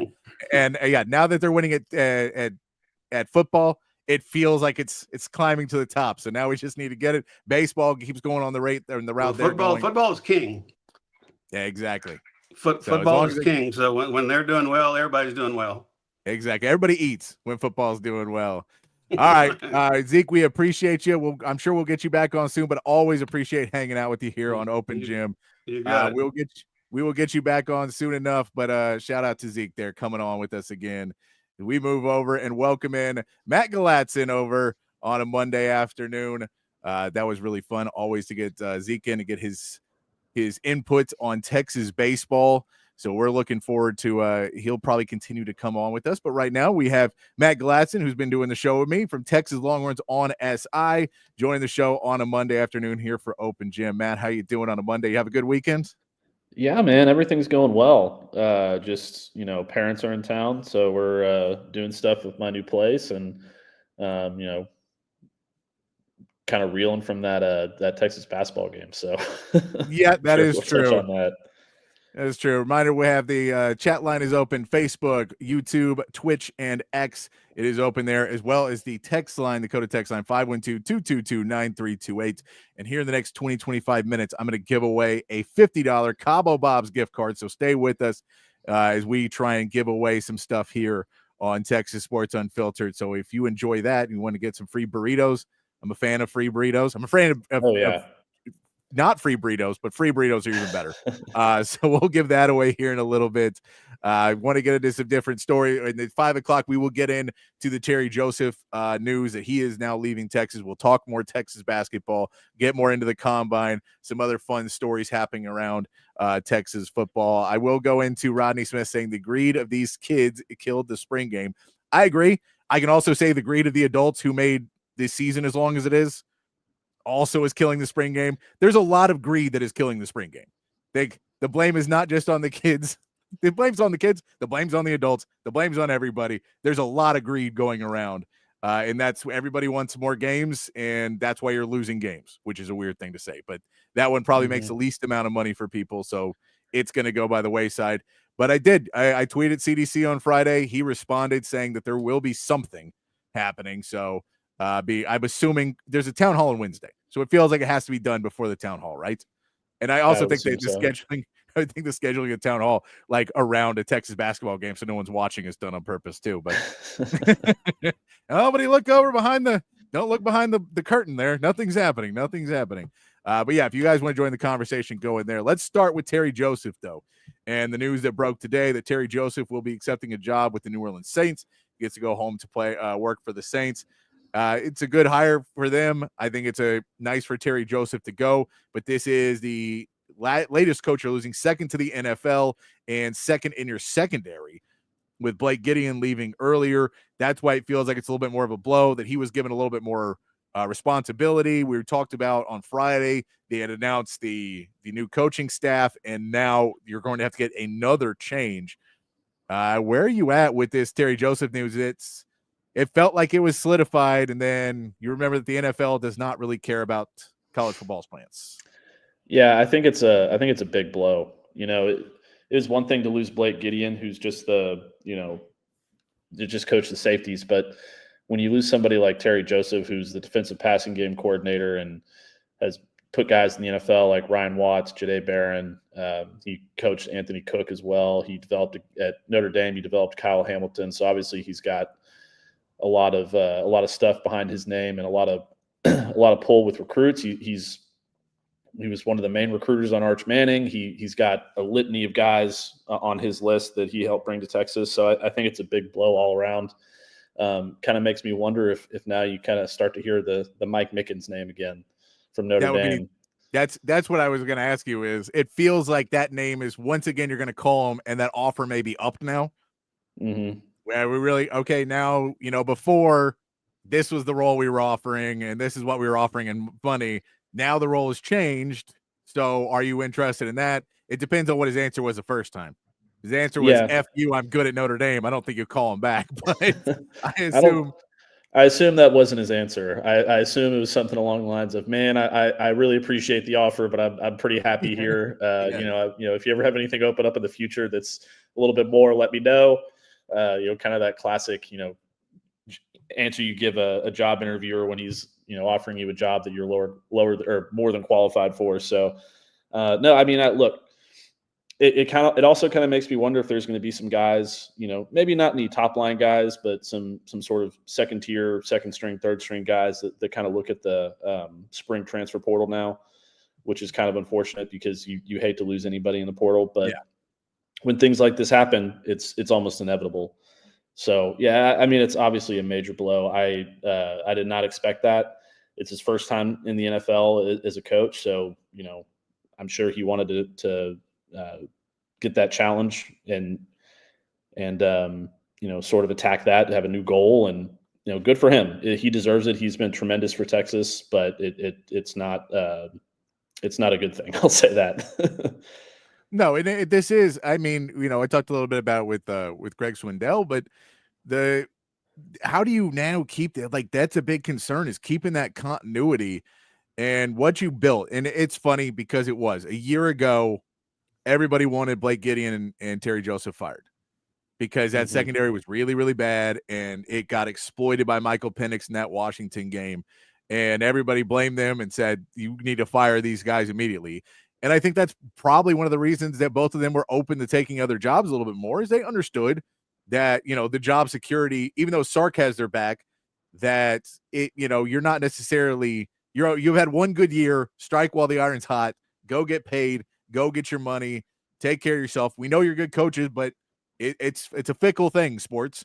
And, if you have another year where you lose Andrew Makuba, you lose Jahdae Barron, and maybe you take a step back, you're not going to be in that position, at least to leave anymore. You're not going to be as sought after as a commodity. I think you're at the peak of where you're at right now when you have that top defense and star players coming out. So I understand why they come out, but this is the problem of, you run into when you become an elite team. And I think what you're 100% nailed on the head was the worry right now is not so much for me, the coaching. I think they'll bring somebody else in. It will be a change, keeping that continuity, keeping the program growing the way you want it to. I think Swindell made a good point that, these guys are hopefully going to learn from a new source and be able to take what they've already learned and make it into something special. But you talk about now the recruits, and not just recruits, but your players that are there. Do you lose a safety? Do you lose a DB that maybe wasn't going to be a starter? Maybe a guy that switched in there. Is this you worry about Derek Williams or somebody at that level that's just right there, but young enough that they may get an offer to go somewhere else now, because the Sharks are probably circling. We have to imagine that everyone but Michael Taft his phone is ringing off the hook. I don't think anybody thinks Michael Taft's going to transfer, but no, I bet his phone's ringing anyway, though. I would imagine that there will be at least a couple of guys, maybe one or two guys that at least look. It's difficult because that's the kind of day and age we're in college football, where if a coach leaves, all of a sudden your phone's ringing off the hook. You're getting $1 million offer to go to Michigan State or Ohio State or whatever. And the guys and I'm not saying any of these guys are in danger of leaving, necessarily, but just a couple of players who I think if I was a opposing school who I would look at, like Jordan Johnson-Rubel. He's right there. He's super talented. He hasn't quite seen the field yet. He's a player that is probably going to play a lot in 2025, I would imagine, or at least play, a decent amount. So he's a guy that if I'm like an SMU or a team that has a new NIL influx of money or influx of NIL money, I'm going in and I'm tampering whatever until they put a rule on it that says I can't, because now you have a new pitch. Now you have, hey, your coach is gone, your recruiter's gone. Let's get a fresh start. We have a place for you. You'll start immediately.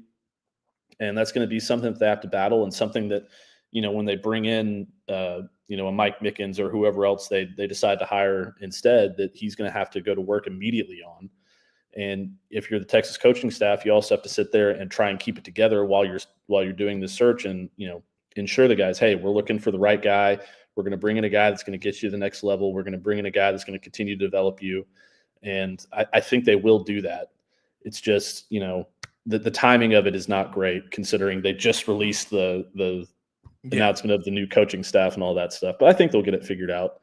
A good example is the running back coach.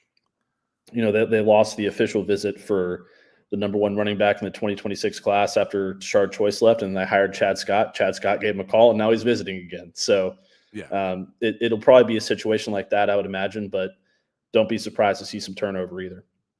Yeah, no, I mean, and you're going to keep seeing that, and they'll bring in some different people. But it is, if you get a Mike Mickens, then that changes a lot of things, because this is a guy who's at a top level, who was coaching in the national championship game last year, has star players, has the names on there, has the skins on the wall.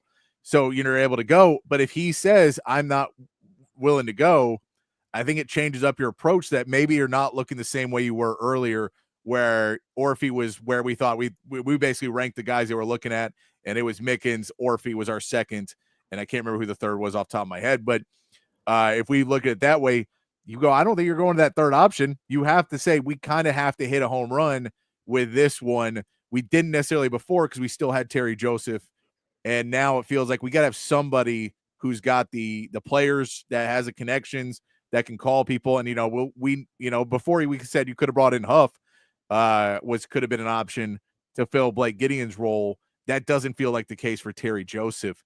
And this hire feels it's pretty important for Texas to get right of a guy that's going to really help them, as you said, keep the players, player retention, and then be able to go back out and make those recruits feel good that even with, because these players and coaches and the transfers and all the parents are looking at these coaching changes and saying, if my kid goes there, odds are by the time he finishes, he's going to have at least two different coaches, maybe three. So can I trust that you are going to keep hiring good players that I accept of? So I'm looking at how you're hiring people. And if you're going to hire two younger guys that maybe aren't there, maybe I don't want him to go there, because I feel I can go somewhere else where they're going to spend the big money and bring me in a bigger name. So I think you can use it to your advantage to say, we'll give them the biggest up-and-coming coaches, and Mark Orphy, who's already done a lot of things, but still in the grand scheme of things is up-and-coming. And we'll also go out and spend the money and bring in somebody with a little bit more of a resume. It just seems like it's a big hire in all those worlds of recruiting, of retention. And then, then you have to throw in somebody that's willing to come in and do things the Texas way and work with this staff to keep the continuity of what you built with players like Muhammad and Taff, that have been there, and Gilbo's been there, Jelani McDonald's been there. So these are guys that have been playing a little bit of time already, and some of them a lot of time. You don't want to mess up what they've already done trying to implement something new that may or may not work. Yeah, I like what you said about it being a big hire, because I think, and I've seen, I think Inside Texas published an article about this, but I think this is the most important hire that Sark will make this offseason. Choice was a big loss, and I thought that was, one that was going to be a big deal. I think this is bigger because, as much as Choice was a player's coach and was a great recruiter and all that, I think Terry Joseph has had his hands in so many players coming to Texas over the last few years. And even, dating back in his history as a coach, he has a history of just bringing in big talent after big talent after big talent.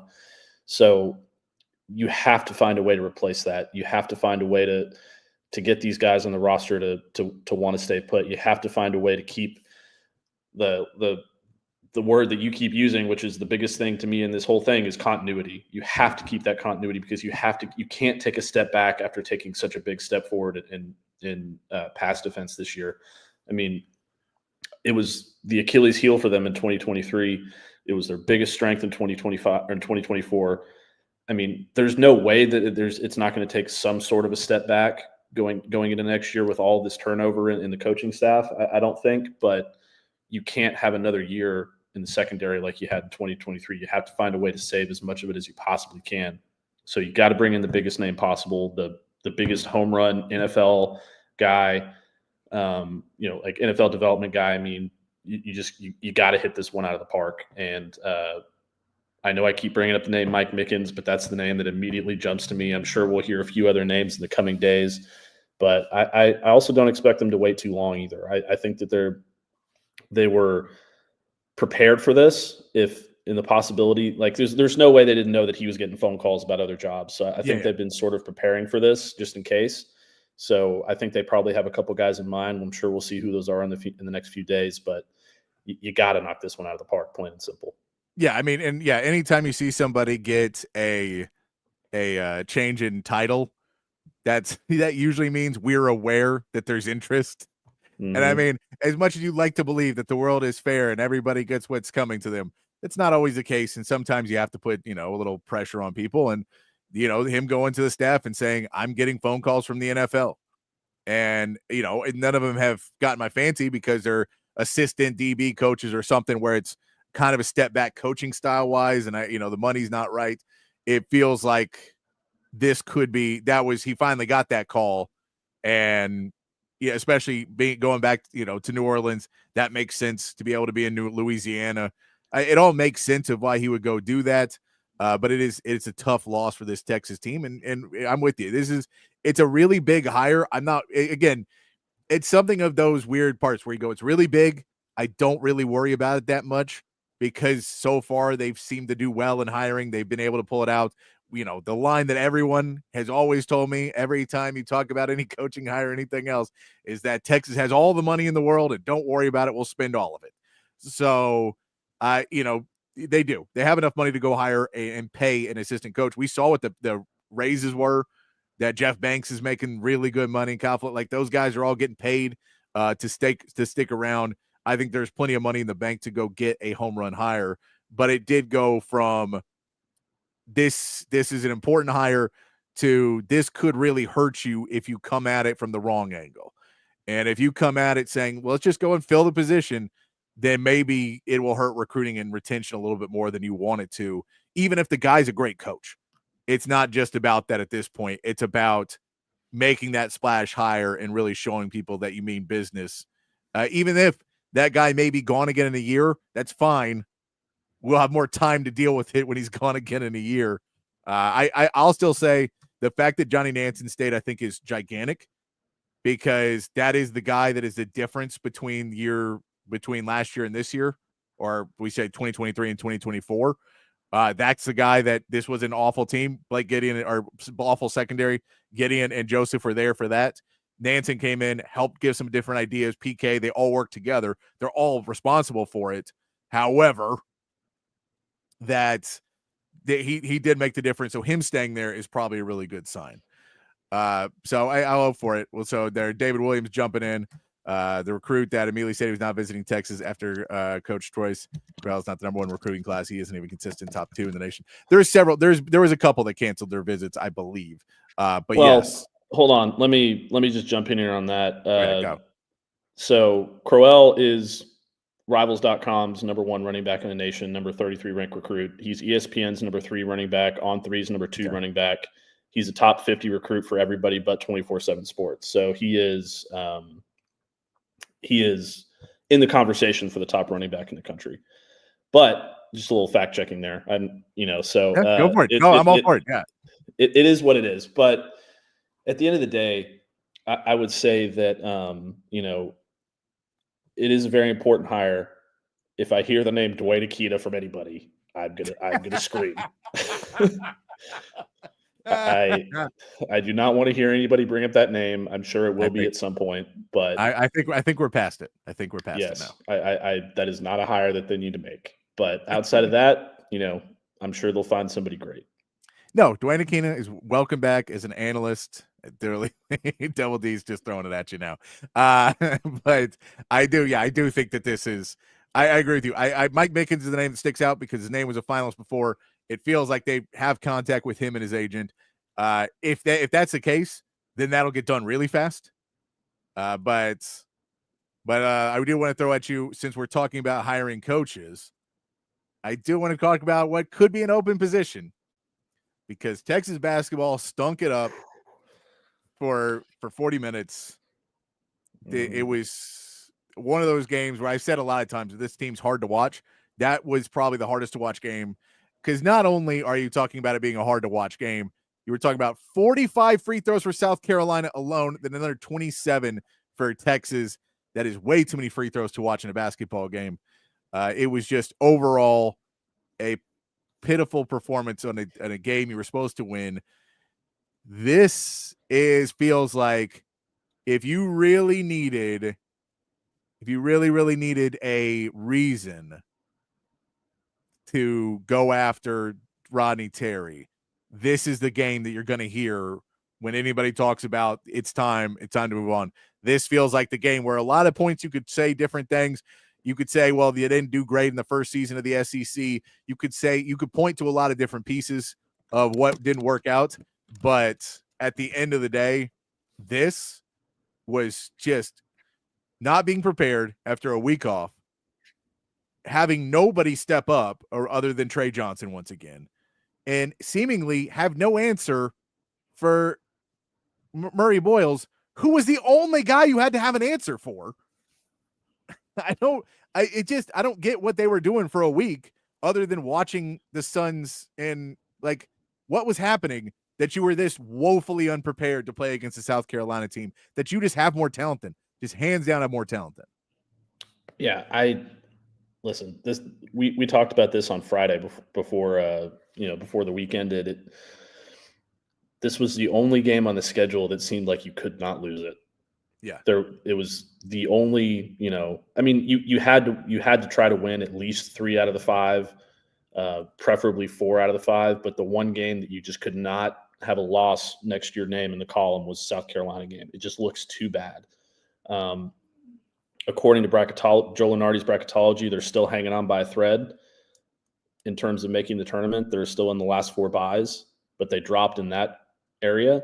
If you lose another game, especially, I don't know if the score will have a factor, but if they lose another game, it looks really, really, really bad. I don't see, especially if they're going to play this way the rest of the way. I mean, there's no consistency with this team. You can go, you can beat a Kentucky team who, yes, was missing a couple of their top players, but you can go win that game. You can beat a top, what was a top 10 A&M team at one point last week. You can beat them at home in Austin. You can win some of these games that you're not supposed to. Yet you go and you lose to a South Carolina team that you are literally their only SEC win now. That does not look good on your resume. No. So this feels like sort of the nail in the coffin for Rodney Terry. If they can't push across and get to the NCAA tournament, this is the game you're going to look back at and say, yep, that was the one. That was the final straw. That was the nail. So it's really unfortunate because I thought they were going to win that game by double digits. I would have probably put money on it because South Carolina has been dreadful the entire SEC. They weren't good in this game, by the way. It wasn't like South Carolina played great basketball. They had a game plan, which was get to the free throw line, drive it right at them, get to the free throw line, which they did effectively. They got 45 free throws in the game. They were able to go and get the fouls. So was Shai Gilgeous-Alexander playing, or it would have been 65 if he was playing. If you got an SGA, he would have played. So I mean, it ends up being where you allow 4 of their players to get into double digits, even though they really shouldn't have been. Which, by the way, Ugu Suck got in with three pointers. So I told you watch out. He was going to hit some threes on you. But yeah, I mean, it was really, we saw Jamari Thomas. He gets 15 points. 12 of those are on the free throw line. You can't keep fouling guys like that. It was just over the top. Colin Murray-Boyles doesn't go to the free throw line as much, but moves around, gets whatever he wants done. And then it was just, once again, consistency is the word that kills me this season. Is you have had zero consistency for many players. And I talked about this a little bit earlier. It really feels like Rodney has no idea how to coach a superstar player. And everything they have been doing is focused around Trey Johnson with no real thought for what anybody else is going to do. And everybody else is just supposed to add on to it. But you didn't build a roster of extras who can do that. You built a roster of guys who were the number ones on their previous teams. Tremont Mark was the number one in Arkansas. Jordan Pope was killing it, and he was getting plays run for him and was able to have the ball in his hands at Oregon State. Those guys are now not having the ball in their hands because it's Trey Johnson's show. And you're not running it to go, Trey Johnson can do what he's going to score. He's going to be able to handle himself. We have to try and get Tremont Mark going. We have to try and get Kaluma going. We have to try and get Jordan Pope going, which, by the way, Jordan Pope paying 12 minutes, I get it's not working out. Make it work out. You can't, when you go back and ask for money for NIL for players, do you know how much harder it is for Rodney Terry when he comes back and says, well, I know we really messed up, and we told you this guy deserved, $300,000, $400,000. Turns out we didn't even play him. Turns out we sat him on the bench most of the season because we just didn't like the way that's not going to fly when you're going back to ask for more money. So it just feels like this is now at a point, no return, that there's too many people and too many things. And again, I like Rodney Terry. I think he's a good coach. It just is not working out this season.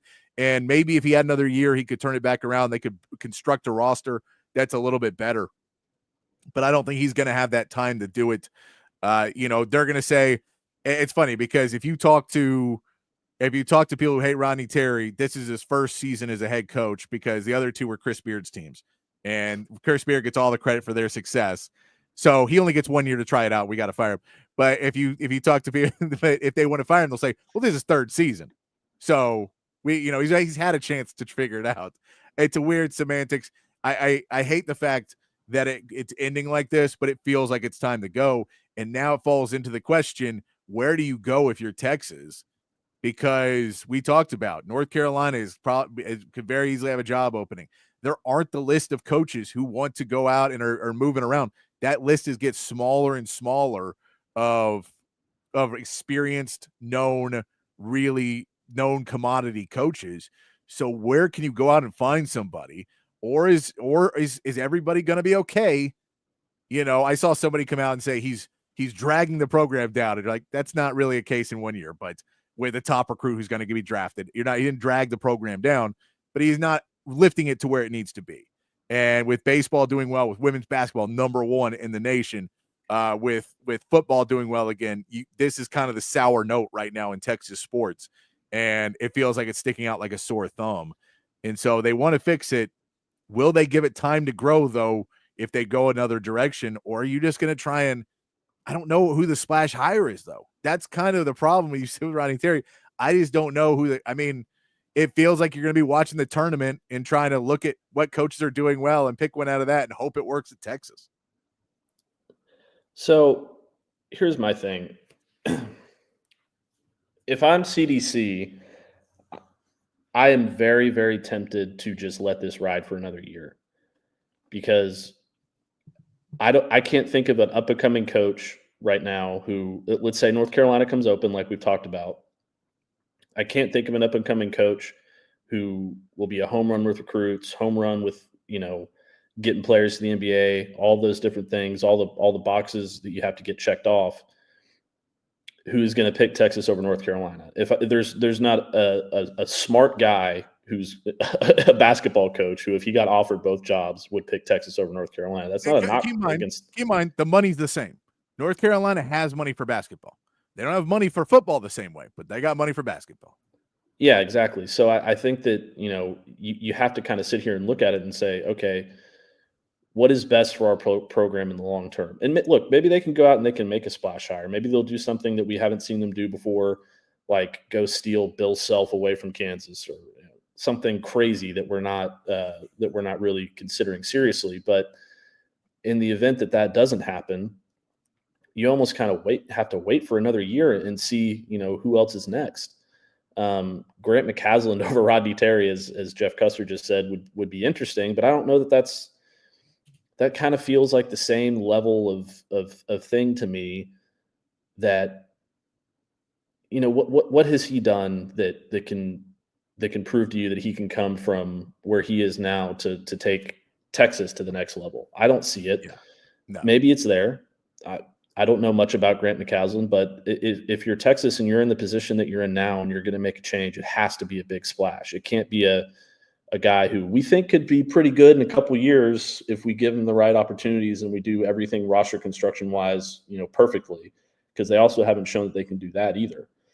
So it's a very precarious position to be in. It is. And as I say, the only one that makes sense of you can bring somebody in that, they paid more money. I get it. I get Texas Tech. They paid more money than Texas. This is the problem, is I keep talking to people who keep saying that Rodney Terry can recruit. He's a great recruiter. Texas Tech has a lot of money, and they pay it.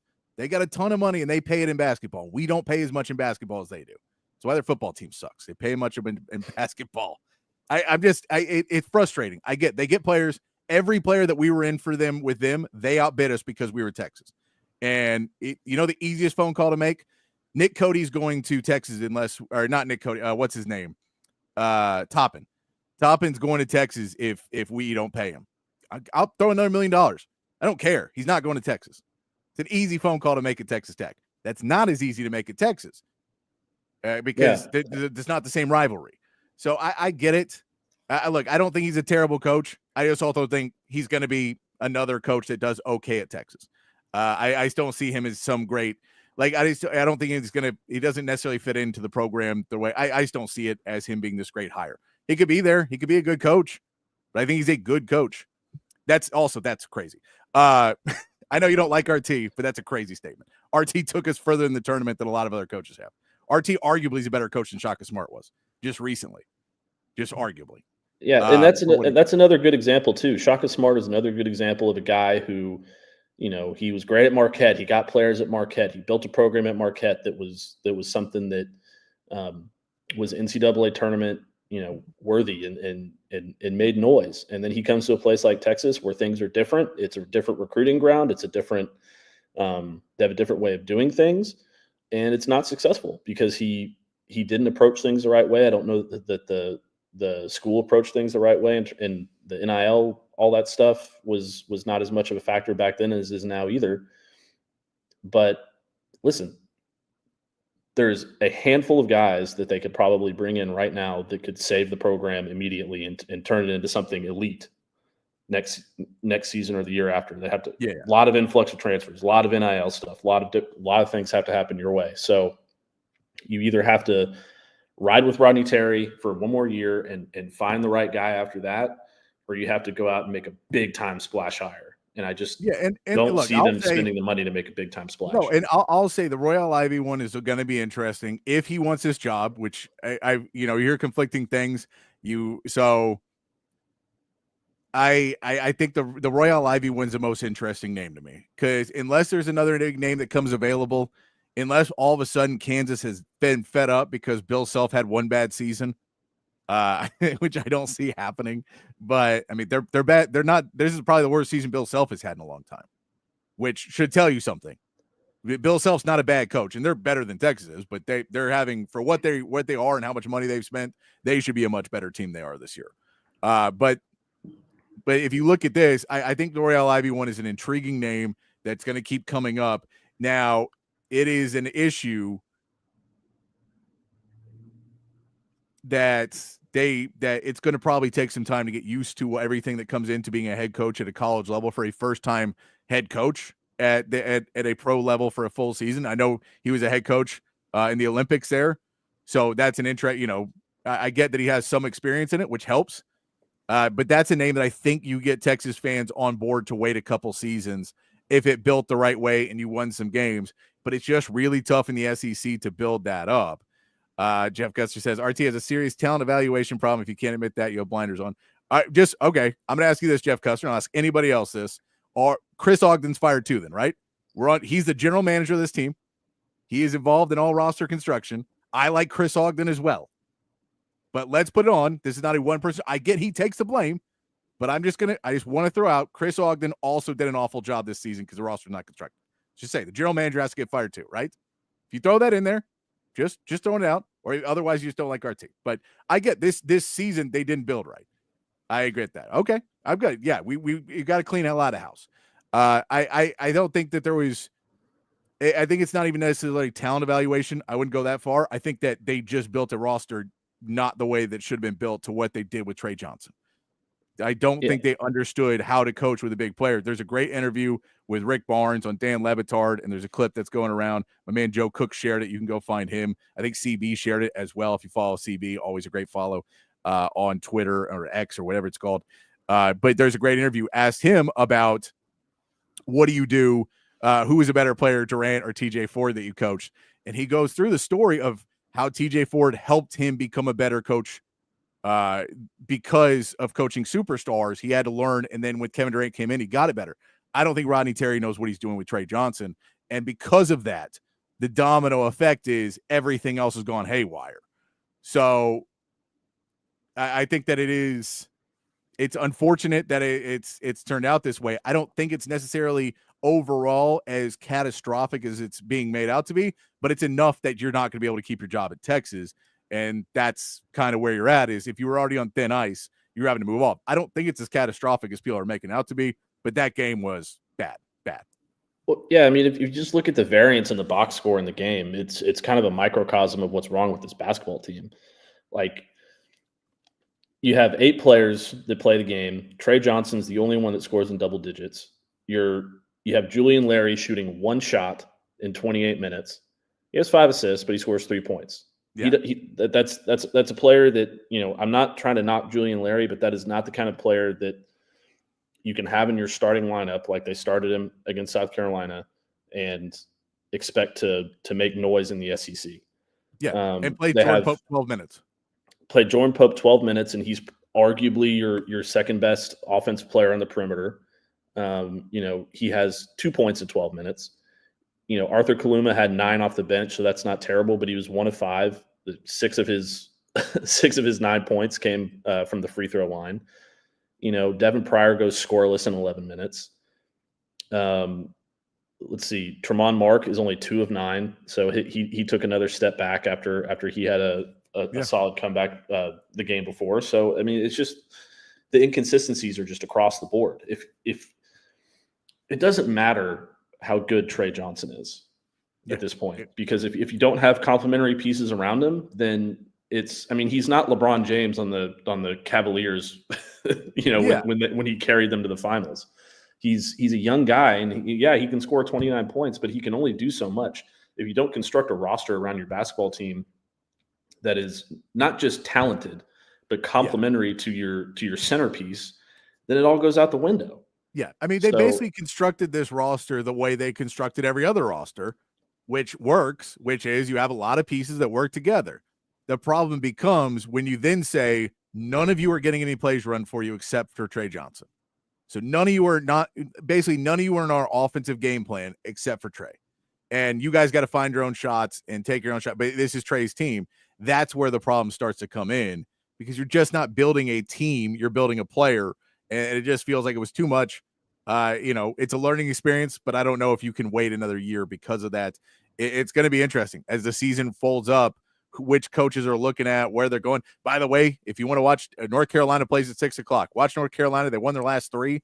Keep rooting for them to keep winning because that'll help out Texas. Just root for North Carolina because they do well enough. Hubert Davis can keep his job. We did talk. Now, I'm going to change gears because we only did an hour today, Matt. So I want to play a quick commercial break.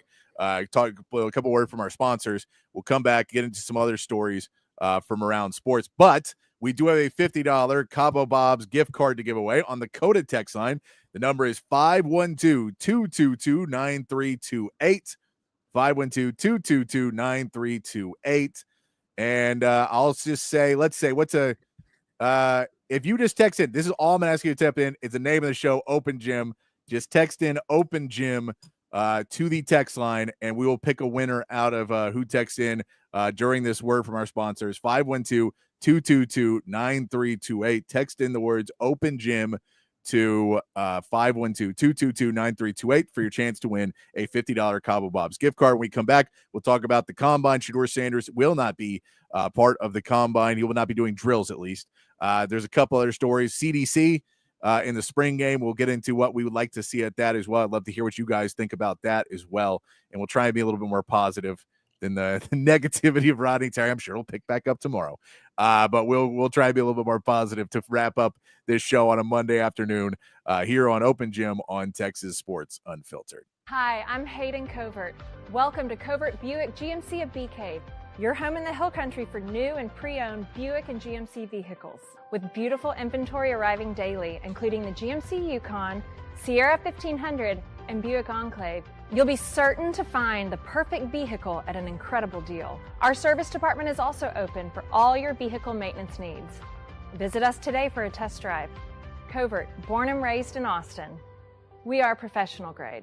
Altstadt Beer, the best beer that you can find all throughout the great state of Texas. Y'all know I've been a fan of Altstadt for years now, and if you try it, I think you will be too. If you've already tried it, you know exactly what I am talking about. Altstadt is brewed locally in Fredericksburg, but available all over the state of Texas. So if you're tuned in Austin, San Antonio, Dallas, Houston, it does not matter. You can find Altstadt at a local grocery store or liquor store. They've got a bunch of different brews, something for every beer drinker out there. The Lager, the Kolsch, those are their two flagship beers, both award winners. They are fantastic. The Altstadt Light sacrifices on calories but does not sacrifice on the taste. They've got a great pills, tons of great seasonals as well. I'm telling you, one sip and you won't go back to the other beers you've been drinking in the past. It is the official beer of BK. It should be the official beer of you as well. It's Altstadt Beer. No impurities, no regrets. Hi, this is Tom McKay with Audiovisual Consultations. Today's home electronics can be a bit daunting. My company has spent the last 36 years making sure they are not. For those of you who have not experienced our services yet, we'd like to invite you to give us a try for all your home electronics needs. We carry all the major brands of televisions and stereo equipment at prices you can't find in stores. And we come to you. There's no need to leave your home to find great pricing and incomparable service. No traffic and experienced sales geeks or pushy showroom tactics. We believe in having some fun and dreaming big. Do you have a dream for your home entertainment? Let us know. We can make it come true. And we are always there to help after the job is done. We cultivate clients for a lifetime by treating everyone like their family. No, not those family members. I'm talking about the ones you actually like. So relax, hug your kids, make love to your wife, and smile. Then, when you have a moment, give us a call at 255-8678. That's 512-255-8678. Or online at avconsultations.com. Back here on Texas Sports Texas Sports Unfiltered Open Gym, 4 to 6 p.m. right here. Myself, Patrick Davis, alongside Matt Galatzan. Appreciate you guys that texted in. We will have our winner. We'll get you, we'll send you back a text there on the Coda text line to let you know that you're a winner for that $50 Cabo Bob's gift card. Very cool for Cabo Bob's. Always good. Free burritos. Big fan. Big fan. We get Jeff Custer saying Dusty May went over and took the job at Michigan and has turned it around in one season. Grant McCaslin has put together a roster that is top level in the Big 12, and it wasn't all based on NIL. It's not all based on NIL. A lot of it is, though. That's every team. That is every team. So it's not, I don't mean that in every team pays a lot. That's the way college basketball is right now. It sucks, but that's the way it is. David Williams, the University and Texas Athletics Department does not place a focus on consistent and total success for the Texas men's basketball program, even if Coach Ivey is hired. The same people that hate Coach Terry will now hate Coach Ivey within 3 years. I agree with that to some part. I do think that, there's other factors. I think Ivey's done a lot, but that's a question. Can Ivey coach a superstar? So can he get you on, and can he coach with a superstar? Because they don't have one in Houston where he's coaching. They don't, they had a bunch in Brooklyn and it didn't work. And then, in South Sudanese, that was kind of the thing that was about them, was that there wasn't a superstar player. It's just a difficult thing because it's a completely different world when you're coaching those superstar players, but it's an interesting name. And then it depends on what name becomes available. I just think that it's going to be, it feels like you like to give him another year because it feels like there's not that other name out there. But I just don't see it happening. I think there's too much of an uproar, and that South Carolina game was too much. But I do want to get into other news. Let's get into something more positive. I say we get into something more positive. Jeff Cash says, I want to come off an RT hater, but this roller coaster season has driven me nuts. I was willing to say it comes back if they find a way into the NCAA. The loss at South Carolina was too much. Yeah, I mean, and that's the reality is they have to win out now. It's the 20 wins is to win out. I know you could get in with 19 if you do well in the SEC tournament, but 20 wins is where you want to be. And it doesn't feel like they're going to be. It feels like they may go 2-2 at this point, maybe 1-3. It doesn't feel like they're going to play well. Is the problem. So, like, it all changes if they all of a sudden play really well and they make a run in the tournament. Well, great, but that does not feel like what this. It doesn't feel like they're going to figure it out tomorrow. Is the problem. I do want to bring this up, Matt. NFL Combine starts on Thursday. So we'll talk a little bit about it. I think it starts a little bit before we go on the air on Thursday, and then we'll keep rolling along on Friday and then all the news that comes out of the Combine as we start to see sizes come in and heights and weights and all of that. But Shedeur Sanders has said that he will not be doing any of the drills at the Combine. He is they have not said yet if he will go through the doctors. That's a big one that a lot of players are upset about or like don't want to deal with is they feel the doctors maybe are looking for things a little bit too much and misdiagnose things that they can tell you and their doctors will be open and honest with you, but they feel they're getting a rough end of the stick with that. We don't know what I believe he will talk to teams at the Combine. It's getting more and more common, especially with top quarterbacks, that they don't want to disparage anything that they've done so far in a massive setting like that because they know that all eyes are on them. So they'd rather do it at their media or their pro days. For the Combine, does it bother you if a top quarterback doesn't perform, or is that just the new way of it is? And it doesn't really knock anything off because the Combine's kind of somewhat silly in 2025 anyway. It doesn't bother me at all. I think that it's probably smart to not throw at the Combine because you're throwing to receivers that you don't have a lot of rapport with. You're throwing to receivers that you don't have relationships with. And when you're vying for the top pick, which is kind of surprising. Like I realize that Quinn Ewers has to try to raise his draft stocks, and maybe he's going to try to do that at the Combine. But when you're throwing at your own pro day, you have all of your guys. You get to, you have your own route tree. You know the script. You know everything. You're much more prepared. You're in a more comfortable setting. You have a much better opportunity to show out. So I mean, look, if I'm a top quarterback in the NFL draft, I don't throw at the Combine. I do go through the medicals, especially if I don't have anything to hide. I definitely do the player interviews, but it doesn't bother me at all. I mean, it's getting to the point now where we're just other skill position players and stuff like that aren't going through the Combine either. I mean, Ashton Genty's not doing it. He's just doing the medicals and the interviews. So it doesn't bother me. I think that, you have to. He has a $1 million decision on the line. I mean, him dropping from pick number 3 to pick number 6 is different. A lot of money. So he has to make sure that he gets everything right. I don't think that has anything to do with the fact that, he's a Sanders and Deion's controlling anything. I think this is a very common thing. Yeah. I think it's a smart idea.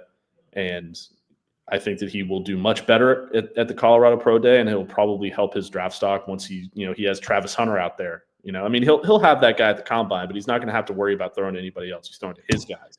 Yeah, no, and I mean, there is something to be said of, we talked about this with Quinn, of when people were saying that Quinn might come back, and you go, did Quinn raise his draft stock by playing this season? He didn't really.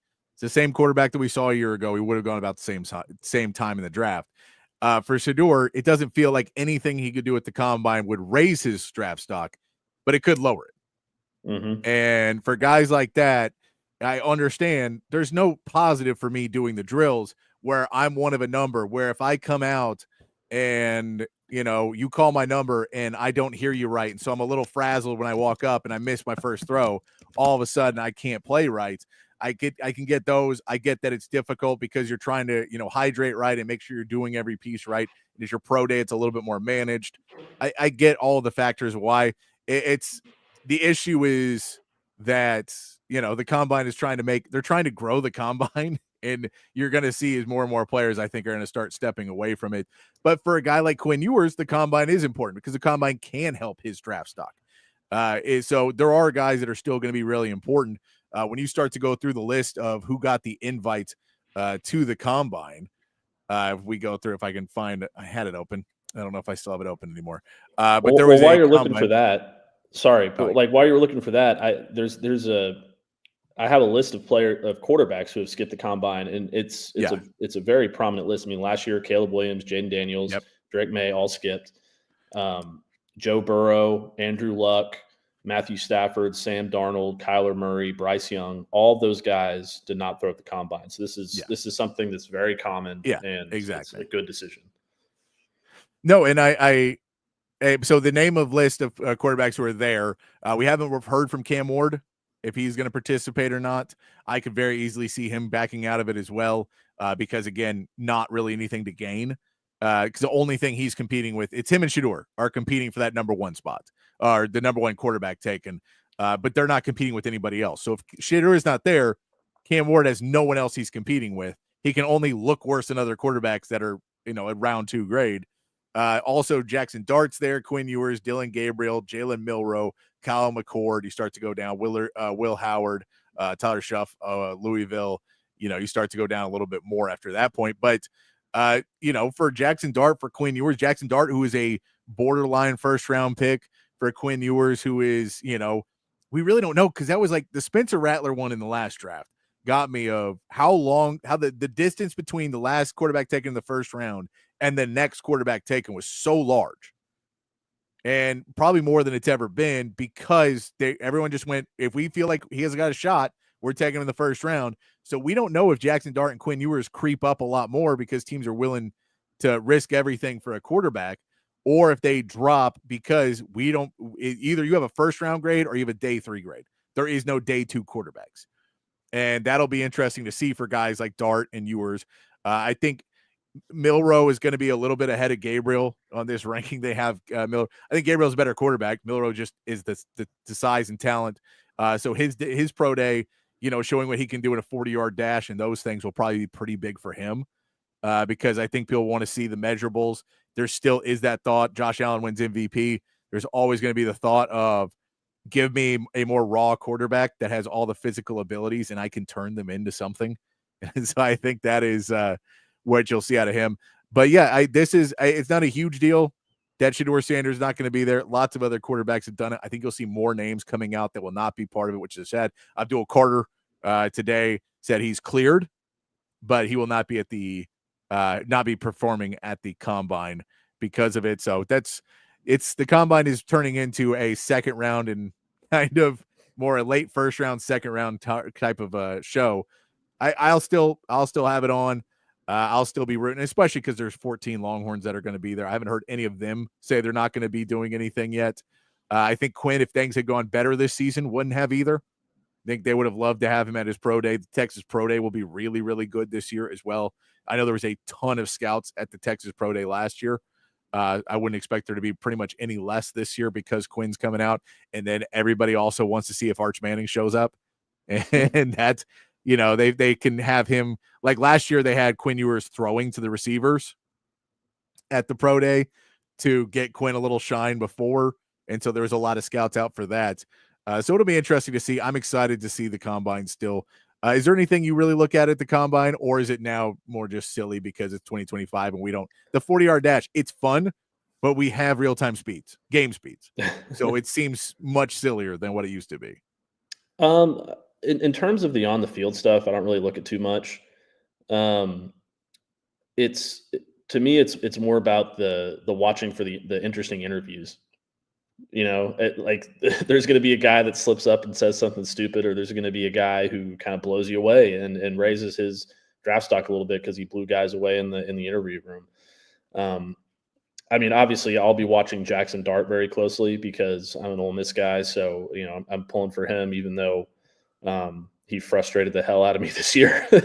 But I hope he does well. I think that he has a potential to be one of the guys at the combine one of the quarterbacks at the combine that can really make a difference in his draft stock, just because I feel like he's built for this kind of thing. And I feel like Quinn Ewers is kind of built for this kind of thing too. So we'll see what happens there. But in terms of Cam Ward also, he's already above Shedeur Sanders in a lot of people's books. Yeah. So, that's all the reason that he needs in the world to just not do anything. So, but no, I mean, I love the interviews. I love the 40-yard dash stuff, not because I think it matters, but because they always show Dan Patrick or whoever it is running the 40-yard dash. Yeah, Rich Eisen running the 40-yard dash alongside some of the players, which I always get a laugh out of. But it is what it is. It's a fun event. I'm probably won't tune in that much though. I'll be honest. I also want to see if there's an offensive lineman that runs like a 4.5 or something, because then the Raiders will draft him. Oh, of course. Yeah. I mean, well, no, we don't know. No. Now we have Tom Brady. It's a whole new ball game of Tom Brady and Pete Carroll. The whole new ball game there. We'll see how much Mark Davis goes in there. I do want to hit this real quick because I thought it was a funny story I saw pop up on my X timeline before we got to right before the show, that Adrian Wojnarowski, the guy who broke every story in basketball before he decided to step away, which is still sad that it was of why, like, one of the big reasons he said he's stepping away was, I believe it's Sean Clayton or somebody, that he went to their funeral who's an ESPN reporter, and like not many people from ESPN showed up. And he was like, oh, none of you cared though at the end. So I'm going to go do something where I can do stuff and feel like I'm making more of an impact than what I'm doing here. He walks away. He's now working for St. Bonaventure, helping run their basketball program. One of the things he does running that basketball program is helping raise money for NIL. And I guess maybe the contacts in his phone were not coming through as much for him as he was hoping for the fundraising. So he is then selling the phones. He is putting up an auction and putting up some items up for auction he's still got 7 days left to go or auction on these and put your bids in. But he is selling some of the iPhones he used. One of them is the iPhone used to break the Paul George Kawhi to LA Clippers trade. That is listed. That you can buy that iPhone. You can buy the iPhone used to break the NBA suspending the season for COVID. That iPhone is available. The iPhone used for the farewell tweet and final NBA draft. You can get that phone, and you can also get the iPhone used for the 2023 draft lottery and the Wemby draft. You can get all of those iPhones are available that he broke the news with are available for auction, as well as credentials. His Adrian Wojnarowski credentials for the finals, drafts, all-star weekends. He put some of those up. And then you can also, he's got his ESPN ID badge. You can also bid for this. And then you can also bid for some experiences like a video call with him or a dinner with him. So all of those are available. If you go up on his X, you can get the link to if you have the desire. I love basketball. This is not on my list of things that I would spend a lot of money on. Where there are the highest offer right now for the highest offer, the iPhone used to break the NBA suspending the season for COVID, $750. There's still 7 days, so someone get bid up. None of these are higher than $1,000. Most of them are like under $500, which I feel like he thought he was going to make more money for this. Yeah, I kind of wonder what is actually on these phones. Like they got to be like bricked or something. Like they're just like, you have the phone, but I can't imagine he just has all the contacts and it has to be wiped, right?